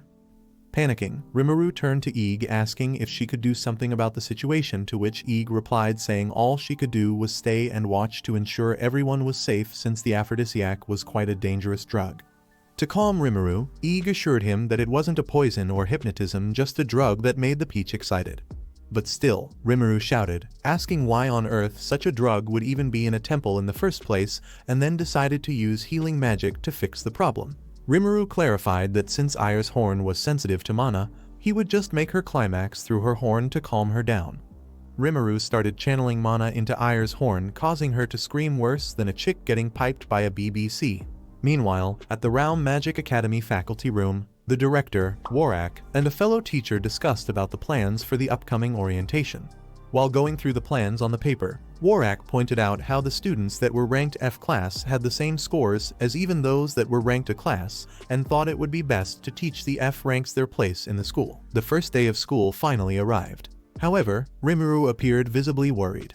Noticing this, Ire approached him and inquired about the issue, to which Rimuru responded that he was anxious about what she would wear to school. Rimuru elaborated that half the students at the academy were nobles who would arrive with their impeccably dressed bodyguards. Moreover, Rimuru highlighted that it would be tough for Ire to wear the same outfit to school every day. At that moment, Ig interjected, assuring them there was no cause for concern. She explained that among the treasures in the vault, there were surely clothes fit to impress the upper class. A few moments later, Rimuru stood dressed in his school uniform, ready to leave for school, while Ire declared she was prepared as well. With that, Rimuru directed them to head out, though Ire, dressed like a retired stripper, trudged behind. When Rimuru turned and saw Ire looking aghast from 50 Shades of Grey, he immediately demanded to know why she was dressed that way. Before Ire could answer, Ig stepped in, showcasing the outfits and explaining they couldn't decide between the two, while Ire concluded she'd chosen the one she thought he'd prefer. But Rimuru immediately ordered her to change into the second outfit. Shortly thereafter, Rimuru and Ire arrived at the Magic Academy, where Rimuru discovered he'd been assigned to Class F. Ire then noted she'd need to head to the bodyguard waiting room, and Rimuru agreed, saying he'd catch up with her later. Minutes later, Rimuru entered his classroom, only to receive a cold reception from his peers. Soon after, the teacher, Warak, entered as well, announcing he was in charge of Class F. To kick off the session, Warak revealed that in 2 weeks, they'd camp in the Northern Forest, home to elves, for orientation, and all students would need to fend for themselves. Warak further clarified that students were sorted into classes from A to F based on exam scores. Additionally, Warak disclosed that a competition between class ranks would take place at the orientation, offering them a chance to prove themselves as the academy's underdogs. Just then, a cute girl from Class F interrupted, asking if they'd spend the night at the camp, which Warak confirmed. Irritated, she protested that sleeping in the forest was too barbaric, but Warak calmly countered that, as the lowest-ranked students, they couldn't afford to be choosy. Hearing this, she fell silent and returned to her seat. Meanwhile, Rimuru, sitting quietly, reflected on Warak's words and realized that as the lowest-ranked students, they lacked the luxury of choosing their lessons, and failing a test could end their school life. When a black-haired boy asked if bodyguards could join the orientation, Warak affirmed they could since most high-ranking nobles lacked camping skills. Before dismissing the class, Warak advised them to prepare for anything and hinted they could learn more about the orientation in the library, though he quickly stopped himself. As Warak exited, the other students promptly left, too, leaving Rimuru worried that the teacher had given such a huge hint. Yet the lazy losers had just gone home like it didn't concern them. However, Rimuru decided to head to the library to check out the hint. Thus, Rimuru headed to the bodyguard area to fetch Aya, but was stunned to see her drawing so much attention from guys trying to riz her for looking like a snack in her maid outfit. Spotting Rimuru, Aya rushed to him, leaving the others jealous and wondering who the heck the beanstalk was. This annoyed Aya, but Rimuru immediately stepped in to avoid any altercation. Following this, Rimuru and Aya entered the library, where Ellie noticed Aya, so Ellie approached Aya and remarked that her presence in the academy must mean that her master got in, which Aya confirmed before introducing Rimuru. Ellie then asked Rimuru if he sought anything specific in the library. She added that, as a library committee member and his senior, she'd gladly assist with whatever he needed. Rimuru thanked her and inquired about books on high-rank healing magic, explaining his interest as a healer. In response, Ellie revealed such books were located underground. As Rimuru marveled at the vast underground section, Ellie explained that the further one go down the library, the larger the floors became. When Rimuru asked if qualifications were required to enter the underground floors of the library, Ellie clarified that access depended on school year, grades, and extracurriculars. Ellie further revealed that further down the library one go, the more specialized and dangerous information one would get. This led Rimuru to deduce that to obtain the knowledge he sought, he'd need to descend further. He also realized sneaking in at night wasn't an option. Raising his status was the only way, and to do that he would need to start by doing well at the upcoming orientation. To that end, he told Ellie he'd come to research the orientation. Handing him a book, Ellie explained it contained all past orientation records and a map of the Elven Forest. Suddenly, the pretty baddie from Rimuru's class appeared, announcing she too wanted to review past orientations. However, a library attendant informed her that another student was making use of the record. When the girl looked to see who, she realized it was Rimuru, and then mentioned that she would be back later. When Rimuru was done, after hours of reading, Rimuru felt a shoulder twitch and decided to stop for the day. However, Ellie advised that since he just got enrolled, there was no need to rush and read everything in one day like he was Jimmy Neutron. Still, Rimuru insisted on ranking up and getting better. Rimuru was determined never to let a single chance to enter the underground floor of the library pass him by. Curious from his reading, Rimuru asked Ellie if orientation tasks always involved gathering materials, which she confirmed, explaining that it was a yearly tradition. Reflecting on this, Rimuru pondered how Class A received the easiest tasks while Class F got the toughest. Over the next 2 weeks, Rimuru diligently gathered orientation intel at the library. Additionally, on weekends, he took quests with his team into the Elven Forest, gaining a solid grasp of Realm's geography and even upgrading his weapon at the blacksmith. Weeks later, the orientation day arrived, and all students, alongside Warak, assembled in the Elven Forest. Class F students began gossiping about Class A bringing 90 adventurers, and the other ranks above them also brought quite a large number, which they deemed unfair. Just then, Warak silenced the side talks and called for their attention. Warak announced that it was time to designate tasks to the different ranks. For Class A, Warak tasked them with gathering philo leaves, thrilling them due to the leaves' abundance. Next, Warak assigned Class B to collect Kuko nuts and Class C to gather Ragunya stones. When Aya asked what these were, Rimuru explained they were rare healing materials, though the rate of completion of the task was pretty high. Then, Warak tasked Class D with catching spring rabbits and Class E with collecting a kilogram of wilted branches. Finally, Class F students recoiled in shock when Warak assigned them to gather a kilogram of giant bee honey. When Aya questioned what giant bees were, Rimuru grimly revealed that a single bee's massive stinger and lethal venom could end one life instantly, and taking their honey meant facing a swarm. Even Aya's overpowered strength wouldn't suffice. Unfazed, Warak declared they could quit and fail if the task seemed impossible. At that, a Class F student shouted that it was cruel tyranny. Sternly, Warak warned that abusive language was forbidden and threatened disqualification for anyone who protested without withdrawing. Another student, wearing glasses, suggested it was an academy ploy to make them motivational examples for higher ranks, since the higher ranks were given very easy tasks as opposed to what they were given. The pretty chick also asserted they were mere sacrifices, while Rimuru just looked visibly tensed. Before long, the cruel teacher, Warak, was in his office thinking about the task he had given to Class F. He knew it was a hard one, and he could only hope the students would survive their mission against the deadly forest bees. But nothing would give him greater pleasure than getting at least one student casualty. Later that night, at the quiet Class F orientation-based cottage, Rimuru and Ire, cloaked in dark garments, prepared for their honey-collecting mission while everyone else was asleep. But before they left, Rimuru wanted to go over the plan one more time. The plan was simple. Rimuru would distract the bees while Ire snuck around and took them all out at once. After Ire got rid of all the bee soldiers, they would collect the honey. Once they both understood the plan clearly, they were ready to go. But suddenly, Ire felt danger coming. In one fluid motion, she spun around and slashed her blade through the air. She sliced through something, and it turned out to be a worm-like creature that died right away from her single strike. When Rimuru rushed back and asked what had happened, Ire told him they had suddenly been ambushed by a magic beast. This struck Rimuru as strange based on what he knew about the forest. Magic beasts were supposed to appear farther up the mountain, nowhere near the student's cottage. Still, he dismissed the thought and told Ire they should get going, but stay on high alert this time. As they moved deeper into the forest, Ire continued taking out several magic beasts, her sword slicing through the darkness like a phantom, which only added to Rimuru's confusion. Suddenly, a new set of monsters burst from the gloom, each one encased in shimmering bubbles of magical energy. They closed in on Rimuru with terrifying speed, but Ire, already engaged with another group, quickly yelled for him to watch out. Rimuru was too slow to react, but just then, a blinding flash erupted, drowning the forest in light. Someone had used magic to eliminate the monsters.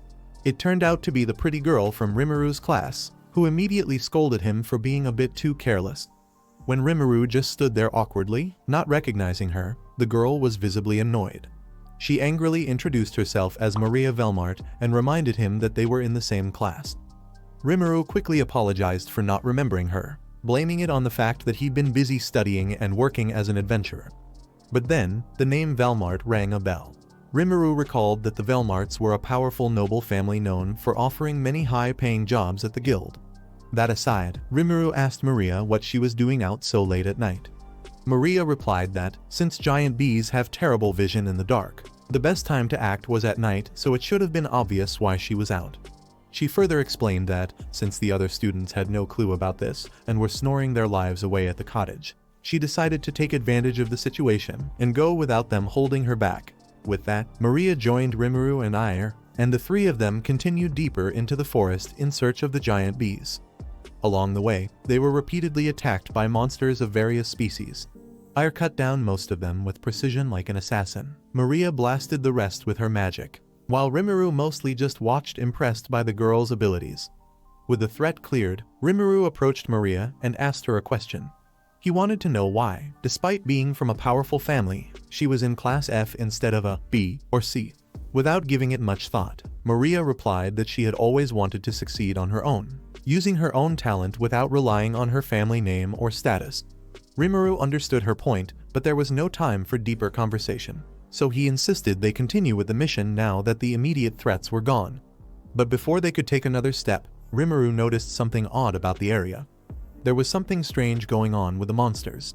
Maria felt it too, something wasn't right. She sensed that someone might be behind all of this. She immediately suggested they abort the mission and return to the cottage. But before they could turn, the earth beneath them suddenly pulsed. A radiant glow lit the ground, crackling with arcane symbols. They were shocked. It turned out the team had stepped on a teleportation spell. Realizing this, Rimuru immediately shouted for everyone to hold on to each other.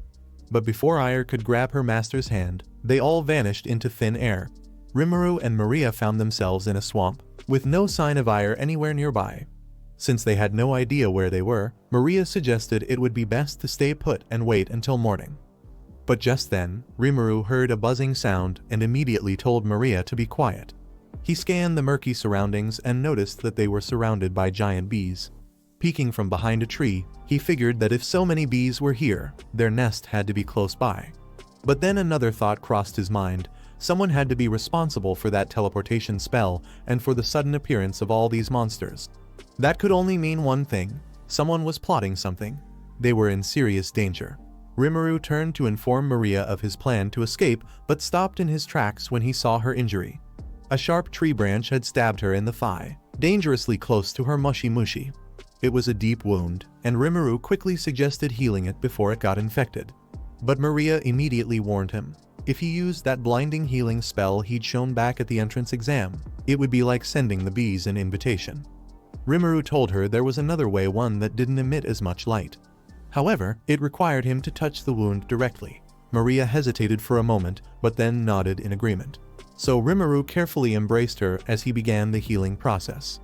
Though he tried to control the output, the sensation of being healed in such a delicate spot made Maria let out a bird-like sound. The joyful noise instantly caught the bee's attention. Rimuru stopped the spell midway and quickly covered her mouth with his hand. When he angrily asked why she was making so much noise, Maria was just as annoyed. She demanded to know what kind of healing magic involved hugging someone out of nowhere. Rimuru explained that he was still a novice and couldn't fully suppress the light, so his only option was to block it with his body. But Maria immediately chimed in, saying she wasn't talking about the hug or the bright light. She shyly said she was talking about why, while he was healing her, it seemed like the nerves all over her body were receiving a shock. Hearing this, Rimuru started to think deeply. He knew that the Velmart family were known for being excellent magicians. For this reason, Rimuru reasoned that it must be because Maria was a gifted magician. She had been sensitive to Hiyamana. The same sensitivity that Aya had on her horns was the same for Maria, but instead of the horns, Maria would feel it all over her body. With time against them, Rimuru urged her to focus on the healing. Maria agreed, but said this time she'd cover the light herself with her skirt. Rimuru was fine with that, so he resumed the healing. While he worked, Maria tried putting her hand over her mouth to stop herself from screaming, but Rimuru kept whispering for her to keep it down. A few minutes later, he was done, though Maria was blushing hard from embarrassment. But just as they were about to leave, they spotted a giant bee hovering in front of them. They immediately froze. Maria wasted no time. She blasted the bee with a burst of mystic energy. The attack took it down instantly, but also summoned more bees to the area. Seeing the overwhelming number of bees, Maria began to panic, but Rimuru remained calm. He remembered the magic spell Maria had just used. It was powerful. If she kept using it, then maybe, just maybe, they could survive the night. So he asked her to keep firing at the bees with her magic spell, to which Maria agreed. But after a series of blasts here and there, they realized the bees were just too many. It looked like there was no end. Maria was growing tired, but Rimuru assured her that with all the magic light she had dispersed while blasting the bees, Aya should have noticed their whereabouts, wherever she was. And that was exactly the case. Just a few miles away, Aya was already perched atop a tree branch, using her dragon-enhanced eyesight to scan the area. When she spotted Rimuru and Maria, she swooped in at the perfect moment and took out a couple of lingering bees. She immediately asked if they were okay, and Rimuru replied that they were fine. Just then, a couple of other elves who had heard noises deep in the bushes rushed in, asking the same question. Rimuru reassured them as well. He then turned to Aya and asked where the teleportation spell had taken her. Aya revealed that she had been sent to the middle of a magic beast flock, and the moment she saw the bright light, she knew it had to be Rimuru. Just then, all their hard work finally paid off. Suspended from a thick tree branch, woven from golden resin and glowing faintly in the moonlight, was the massive bee nest. The following day, massive jars of honey were dropped on the ground. When Warak saw them, he was stunned. He couldn't believe his eyes. With a slight smirk, Rimuru informed him that the jars were filled with giant bee honey collected by the rank F team. Warak was in disbelief. He insisted it was impossible for the team to gather that much honey in just one night. Still unconvinced, he demanded to know how they managed it. Rimuru calmly explained that they had covered the bee nest with cloth, used smoke and heat to weaken the remaining bees, and then brought the nest back to extract the honey. This explanation only irritated Warak further. He shouted that this was a magic academy, and the fact that they had barely used magic to complete the task was unacceptable. The elf dudes from earlier quickly jumped in, pointing out that Rimuru and his team had fought the giant bees using magic, which should count for something. At that moment, the school's headmaster intervened, reminding Warak that the purpose of the lesson was to let students experience gathering materials on their own, so even if they hadn't used much magic, their approach was still valid. Hearing this made Warak furious, but he couldn't argue. The headmaster then brought up the mysterious teleportation spell that had appeared in the forest. Warak grew visibly nervous but remained silent. The headmaster concluded by declaring that, since the task was complete, the students of Class F could rest until the final day of the assessment, while Warak continued to simmer in anger. Later that day, Rimuru returned to the Class F camp, where the rest of the group sat on the ground, completely exhausted from collecting honey all night. Rimuru thanked them for their efforts and apologized for making them work so hard. Just then, a smug voice called out, asking if that was the cottage of Class F. The guy with glasses replied curtly, saying it was rude to ask a question without first introducing oneself.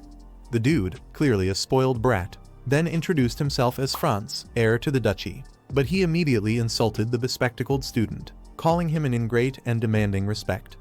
When Franz bragged that he was also the top student of Class A, Maria jumped in and asked what a future duke and supposed top student wanted with them. Franz turned to her and smirked smugly. He called Maria the leftover daughter of Count Velmart and insulted her, saying her older brother took all the talent and left her with none. The insult left Maria speechless.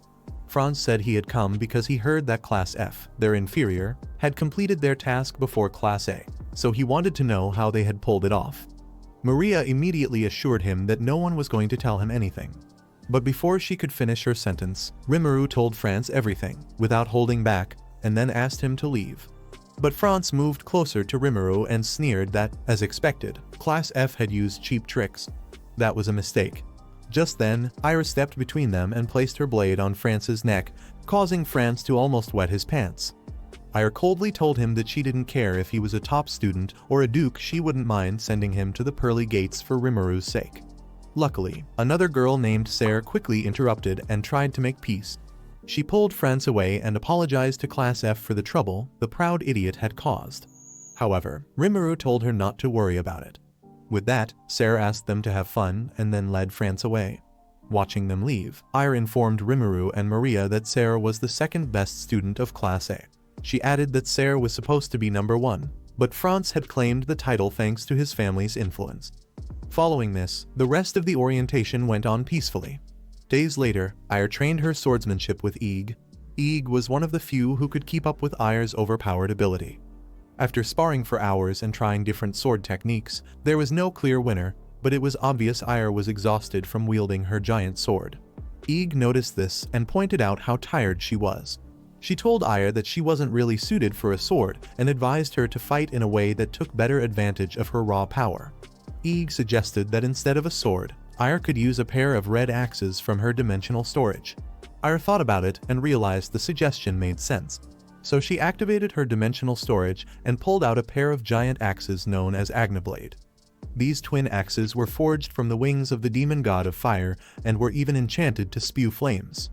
Meanwhile, Rimuru received a mail delivery from the postman. He opened it and realized it was from the Adventurers Guild, a recommendation letter granting him access to the lower levels of the school's library. Rimuru was excited. He immediately rushed to meet Ire at the training ground, asked her to stop training, and informed her they were heading to school right away. But before they left, Ire excitedly showed Rimuru her new weapon. Overcome with excitement, she decided to unleash the Mana Bestowal spell while wielding her axe.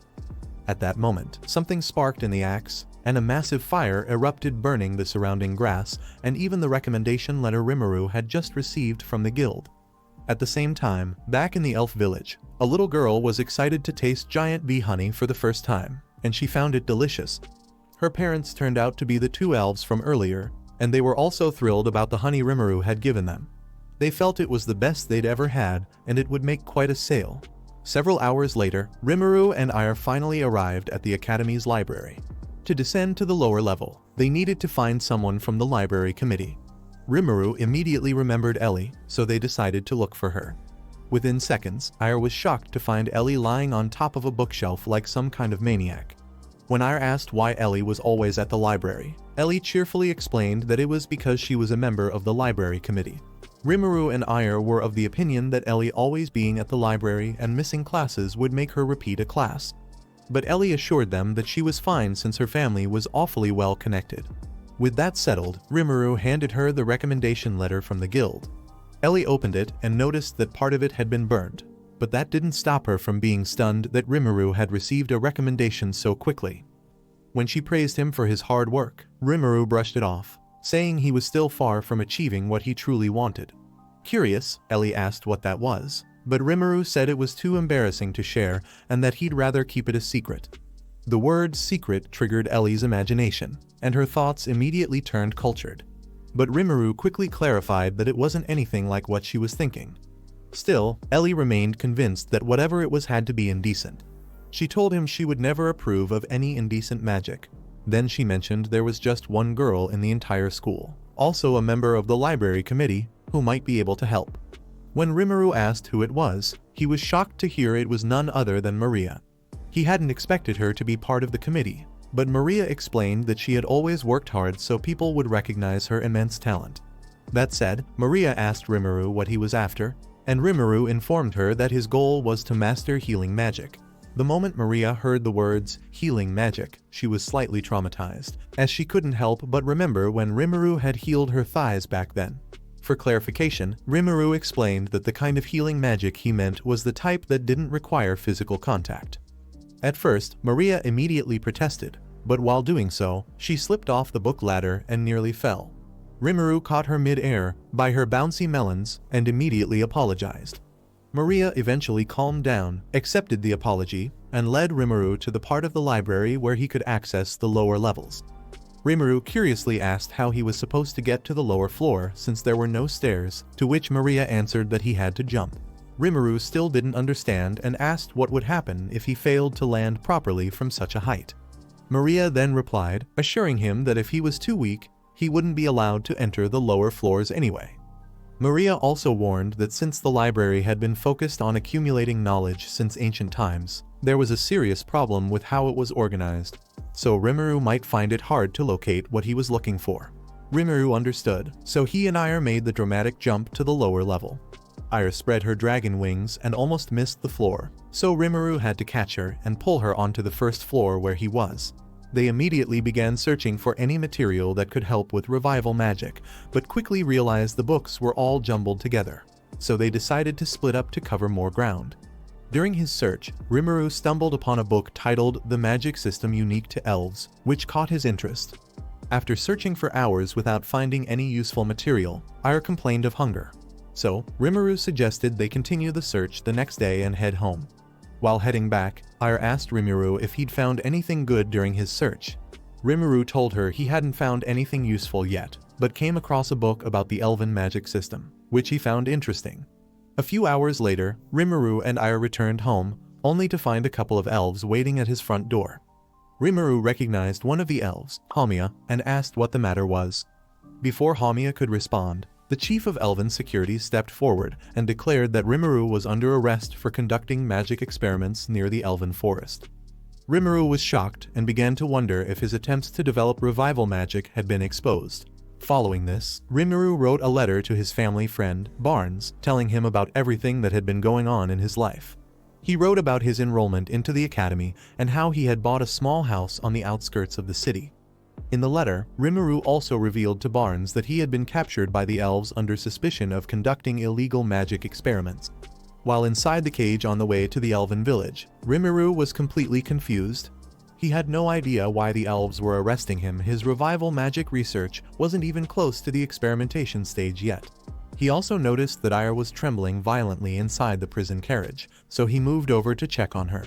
That was when he realized that being transported in the dark carriage must have felt eerily similar to being inside a slaver's cage, bringing back painful memories of the time she'd spent locked away.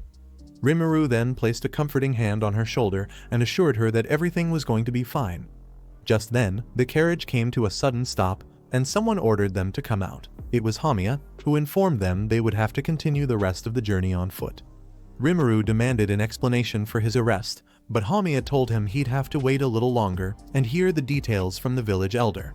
Rimuru reminded her that he had school the next day and wanted to return as soon as possible, but Hamiya apologized and told him that wouldn't be possible. Hearing this, Rimuru suspected the elves might be planning to hold them hostage for a while, so he immediately whispered to Ire, asking her to summon Eek. Ire obeyed. She pulled out the flute and blew into it. Soon, they arrived at the elven village and went straight to the village chief's crib. Inside, they met the village chief, an old man named Cashin, who looked like he could die at any moment. Cashin, cold and direct, got straight to the point and revealed the reason why Rimuru and his slave had been arrested. They were suspected of using dangerous magic to poison the giant bee honey. Rimuru was confused. He had no idea what the old frog was talking about. Before he could respond to the allegation, the rest of the elves began angrily shouting, accusing him of being responsible and telling him to stop feigning ignorance. Rimuru insisted he had no idea what they were talking about and reminded them that he had come peacefully of his own accord, believing they could talk things out calmly. But the elves coldly stated that peaceful discussion wasn't an option under these circumstances. Ire heard this and immediately pulled out her twin axe, but Rimuru quickly warned her not to start a fire like she had last time. He reminded her that if the surrounding forest caught fire, they'd be trapped as well. Old man Cashin didn't say a word, he simply watched the situation unfold with quiet intensity. Hamiya tried to calm things down, but before she could, Ire suddenly charged at Cashin mid-air. But Cashin immediately unleashed a defensive spell that stopped her in her tracks. Without hesitation, Cashin activated his own weapon sets of flying daggers that lunged straight at her. But Ire skillfully evaded every single one. Cashin saw this and commended her skill. Then, with a smug look, he reminded her that she was fighting a mage and then launched another set of daggers. Ire moved swiftly and dodged them all. But the old man wasn't about to let the youngin outshine him. He levitated his daggers again, this time lining them up directly above her. Ire was shocked. Before she could react, the daggers rained down. Before things could escalate further, Rimuru immediately ordered Ire to stand down. The old man laughed and boasted that there was no way a rookie like her could ever conquer the elves in their own village. He added that the only way Rimuru could free himself was by one option alone. He would have to investigate the incident and prove his innocence. If he could do that, the elves would reward him as if he were an adventurer they had hired. Furthermore, they would apologize for the mistaken arrest and grant him anything he wanted within reason. Rimuru considered the offer. After thinking it through, he said he'd like to make his request now. He asked if Cashin could teach him elven magic. Rimuru explained that he was a healer and had a deep interest in the elves' magical system. Cashin wasn't surprised, he had expected a request like that from a progeny of the Blanche lineage. He agreed to the condition but said that first, Rimuru would need to go to the meeting hall, where he would see those afflicted. Rimuru had no problem with that, and together with Ire, he followed Hamiya diligently to the hall. When they reached the entrance, Hamiya informed him that inside, they had gathered those suffering most severely from the symptoms of the poisonous honey. With that, they stepped inside and just like Hamiya had said, Rimuru saw a horrifying sight, sick elves lying across the floor. Rimuru immediately walked up to the elf in charge, introduced himself as a healer, and informed him that he had received the elder's permission to be there. He assured the instructor that he had some medical knowledge and might be able to help. The elf looked uneasy at Rimuru's confidence and pointed out that they already had their own healer and even their healer hadn't been able to do anything about the situation. Rimuru ignored the arrogant tone and asked why all the sick people had been gathered in one place. Rimuru questioned whether the disease wasn't contagious. However, the instructor replied that those were the instructions they had received from their healer.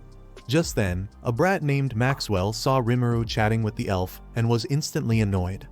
Smugly, Maxwell told Rimuru that instead of standing around talking, he could at least make himself useful by drawing water or changing sheets. But the elf in charge quickly scolded Maxwell for being rude and apologized to Rimuru for his behavior. He explained that Maxwell was the grandson of the village chief, and ever since his best friend had fallen ill, he'd been on edge. Rimuru then noticed Maxwell kneeling beside a sick elf girl, trying to change her soiled sheet. He approached and asked if the girl was his friend. Maxwell responded like he had serious beef with Rimuru, angrily demanding to know what the heck he wanted. Rimuru calmly asked him to quiet down and gently placed his hand over the sick girl's head. A glowing magical circle appeared instantly, and mana flowed into her. As she exhaled deeply, Hamiya and the instructor assumed Rimuru had healed her. But Rimuru explained that he couldn't heal her completely, which only made Maxwell even more upset. Maxwell walked away, mocking Rimuru for being a healer who couldn't even fully heal his friend, but Rimuru chose to ignore him. As Maxwell stormed off, Rimuru noticed something odd: there were barely any children among the sick. That prompted him to ask the instructor whether the elves had only eaten the honey he'd given them, or if they'd also gone out to collect more on their own. The instructor confirmed that some had gathered honey themselves. Hearing this, Rimuru said he'd like to take a look at where the honey had been gathered. The instructor agreed but warned that Rimuru would need a guide if he was heading into the forest. Maxwell immediately popped out of nowhere and volunteered to guide them. The instructor objected, saying it was too dangerous for children. But Maxwell insisted that if the adults could venture into the forest, so could he. Rimuru reassured the instructor that they'd handled a few requests in the area as adventurers before, and that Ire could easily take care of any beasts they might encounter. The instructor was relieved to hear this, but still asked Rimuru to look after Maxwell. With that, Maxwell accompanied Rimuru and Ire into the forest. But along the way, Maxwell continued to trash-talk Rimuru, calling him a great healer who couldn't even fix everyone. Ire finally got fed up with the brat's mouth and was about to draw her weapon, but Rimuru cautioned her not to. Suddenly, midway through their walk, Rimuru sensed nearby monster activity. Maxwell immediately stepped forward and proudly declared that he could handle it himself. Rimuru tried to stop him, but the proud fool had already fired an arrow in the direction of the supposed threat.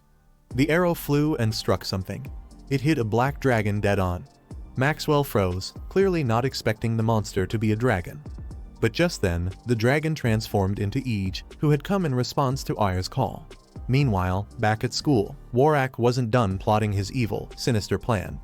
This time, he figured the elves might have caught on to everything he had been planning, so he was ready to change his tactics. At the same time, deep in the forest, Ige nearly fainted. She could sense a terrible stench. But Rimuru and the rest of the group couldn't smell anything. Rimuru asked her to pinpoint the exact location of the odor, but Ige said she could sense it everywhere. That made Rimuru pause. Maybe the reason they couldn't detect it was because the elven village was nestled in a deep valley. If they moved farther away from the village, they might be able to trace the source of the disgusting smell. The team planned to do just that, but Ige couldn't take the stench any longer. She collapsed to the ground and transformed into a little snake. Ire gently picked her up and wrapped her around her neck to carry her. After walking farther into the forest, they stumbled upon the Ragunia stone quarry. Ire remarked that she remembered Class C gathering Ragunia stones there as part of their orientation task. While she spoke, Rimuru spotted a hidden mine entrance and suggested they check it out. As they moved deeper into the mine, they reached a path that was blocked by giant stones. This made Rimuru curious as to why the path was blocked. He began to wonder whether it had been blocked naturally or on purpose. Not only that, but Ire mentioned that she could feel faint traces of mana behind the blocked path. Rimuru agreed with her observation and added that he could now also perceive the disgusting smell, which was proof that the source of the strange odor lay beyond the massive stones. Rimuru moved closer to the stones and pointed out that he could feel a faint heat and also hear the sound of running water coming from behind them. With curiosity building, Rimuru ordered Ire to move the heavy stones out of the way. Ire obeyed and started shifting them one by one. Suddenly, the whole place began to tremble. Before they knew it, a giant, ferocious mountain worm burst out of the opening Ire had made and started chasing the team. They ran as fast as they could, but suddenly, Rimuru and Maxwell stepped on unstable ground and fell straight through. They crashed deep into the mine, completely separated from Ire. Rimuru quickly noticed that Maxwell had injured his hand during the fall and offered to heal him, but Maxwell refused, insisting he just use medicinal herbs instead. Rimuru pointed out that there were no herbs anywhere in sight, leaving Maxwell no choice but to let him help. As Rimuru began the healing spell, he asked why Maxwell harbored so much hatred toward mages. Maxwell snapped that he didn't actually hate mages. What he hated was how everyone kept trying to force magic on him just because he was the village chief's grandson. He resented how people constantly told him he'd become a great mage someday. Rimuru tried to explain that it was only because they had high hopes for him, but that made Maxwell bristle even more. He yanked his hand away and growled that people only treated him that way because of his grandfather. No one seemed to care about what he wanted. No one noticed that his true strength lay in archery. He added that he was already as skilled with both bow and sword as any adult. Nevertheless, Rimuru calmly told him the reason he felt that way was because he had never really tried studying magic. Rimuru explained that if Maxwell chose to focus only on weapons and ignored magic, he might not be able to protect someone or something important to him. When the time came, Maxwell understood what Rimuru was trying to say, but he quickly brought them back to the present. They needed to find a way out of the mine. Just then, a loud rumble echoed behind them. The mountain worm had broken through another passage and was barreling toward them. In that same moment, they spotted Ire, also being chased by the massive creature. As the three of them ran, they noticed a bright light ahead. It had to be an exit. Rimuru quickly came up with a plan. He told Ire to throw him and Maxwell toward the light. Ire blinked in shock, asking how they were supposed to land safely. But Rimuru reassured her he had it covered.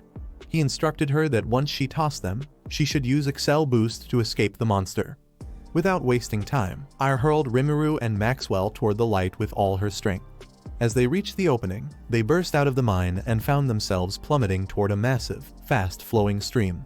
To ensure a safe landing, Rimuru told Maxwell he would keep casting healing magic on both of them throughout the fall, but warned him to land on his feet. Just as promised, Rimuru used healing spells mid-fall, and the two of them hit the water with minimal injuries. But before they could catch their breath, the mountain worm exploded out of the mine entrance, still chasing Ire. Rimuru saw this and immediately shouted to Ire that the weak spot of any mountain worm was the very center of its body. That was all Ire needed to hear. She unleashed her Agni twin blade and, still in free fall, maneuvered herself toward the center of the worm's massive body and slashed it right at its core. The monster let out a deafening screech before collapsing in defeat. With the monster defeated, Ire descended to the ground and asked Rimuru if he was alright. Seeing that he was, she smiled and said she was glad he was safe. However, Rimuru noticed that Ire had sustained a few injuries, so he immediately healed her. A few minutes later, Hamiya and some elves rushed over to meet Rimuru and the team. But suddenly, Rimuru began to feel dizzy from using too much healing magic. So Hamiya quickly suggested they carry him to the guest house right away. By twilight, Rimuru was feeling much better. To help with his full recovery, Hamiya offered Rimuru and Ire some fruit juice and cookies prepared in the elven village. She also mentioned that Maxwell was outside, excitedly recounting the entire adventure to anyone who'd listen. After that, Ire complained that she was feeling a little drunk. This made Rimuru start to suspect that it might be caused by the strange-smelling fluid from the Ragunia mine. He suggested she stay at the guest house and get some rest. With that settled, Rimuru called for Hamiya's attention, saying he needed to discuss something very important with her. When they were alone, Rimuru leaned in and whispered to Hamiya that he had a strange hypothesis and desperately needed to investigate the underground river. He further explained that if his theory turned out to be correct, they would need to act fast. Sometime later, when Ire was much better, Rimuru showed her a Ragunia stone crystal and explained that he had taken the water flowing into the village and distilled it. He pointed out that this was decisive proof of the presence of Ragunia stone ore in the underground river. The elves overheard Rimuru saying this to Ire and became intrigued. They asked if that was the reason everyone had collapsed. Rimuru confirmed it and went on to explain that the stone itself was poisonous. He firmly stated his hypothesis. The villagers had fallen ill due to water and air pollution caused by the Ragunia stone. Rimuru added that he suspected someone had deliberately charged the Ragunia stone ore with harmful mana and intentionally placed it in contact with the underground river. But the elves still found something puzzling. One elf girl pointed out that everyone in the village had drunk the contaminated water, yet not all had fallen ill. Rimuru nodded and explained that he believed only a trace amount of Ragunia stone was present in the water. Because of this, the effects would take time to build up before more villagers began showing symptoms. This was shocking news for the elves. Another elf, a long-haired man, asked who could have done something so cruel. He noted that charging the Ragunia stone and placing it near the river source must have taken considerable effort. Rimuru admitted he had no idea who was responsible, but he did have a solution. He explained that they first needed to locate where the Ragunia stone and the river met, and then separate them. This was the only way to eliminate the pollution. At that moment, Old Man Cashin, who had been eavesdropping the entire time, entered and told Rimuru that he was just like Marielle Blanche, who had also been a passionate researcher. When Rimuru curiously asked who this Marielle Blanche was, Cashin revealed that she was one of his ancestors who had visited the elven village some 500 years ago. Rimuru's interest spiked. He asked Cashin what kind of magic his ancestor had researched. But the old scummy man replied that he would only answer once Rimuru had solved the problem at hand, frustrating Rimuru to no end. Early the next morning, Rimuru, his team, and a couple of elves set out to locate the point where the Ragunia stone and the river were in contact, aiming to separate them. After walking quite a distance, Ire suddenly alerted Rimuru that she could sense some kind of magic trap nearby. Rimuru immediately suspected it might be another teleportation spell, so he quickly decided to go over the plan again with the team. He reminded them that their primary goal was to remove the stone ore in contact with the underground water, emphasizing the urgency of the situation. He added that evacuations would begin at the starting point once they were in position. After prepping the team, Rimuru moved over to Ire in secret and whispered that once they got hold of the stone, she should discreetly store it in her dimensional storage because they might be able to sell it later. With that said, Rimuru turned back to the elves and asked if they were ready to fight their way through any obstacles. The elves were fired up and ready. The elf leading the group stepped forward and informed Rimuru that they were familiar with every magic beast in the area and requested permission to take charge of the operation. Meanwhile, up on a distant mountain, Warak watched everything unfold, visibly angry that the elves hadn't stayed holed up in their little village. Instead, they had chosen to interfere with his plans. Enraged, he decided to teach them a lesson. He summoned a black, gooey monster and then hid himself inside it. At that moment, Rimuru informed the group that he was beginning to sense an overwhelming mana presence. But before anyone could react, various types of monsters erupted from the ground and began attacking them. The elves instantly fell into battle formations and spread out. Some fired arrows at the monsters, while others attacked with their swords. Ire wasn't left behind. She lunged at the creatures at full speed. But then she noticed that the black gooey monster was heading straight for Rimuru. Before she could alert him, an elf girl jumped in to protect him, but was stabbed in the gut by the creature. Rimuru rushed over to heal her. But as he worked, he was shocked to see several other elves also being stabbed by the same monster. Desperate, Rimuru concluded that someone had to be controlling the creature from within. He immediately shouted to the team, instructing them to search for the body behind the monstrous attack. Responding quickly, Ire used her dragon-enhanced vision to scan the area.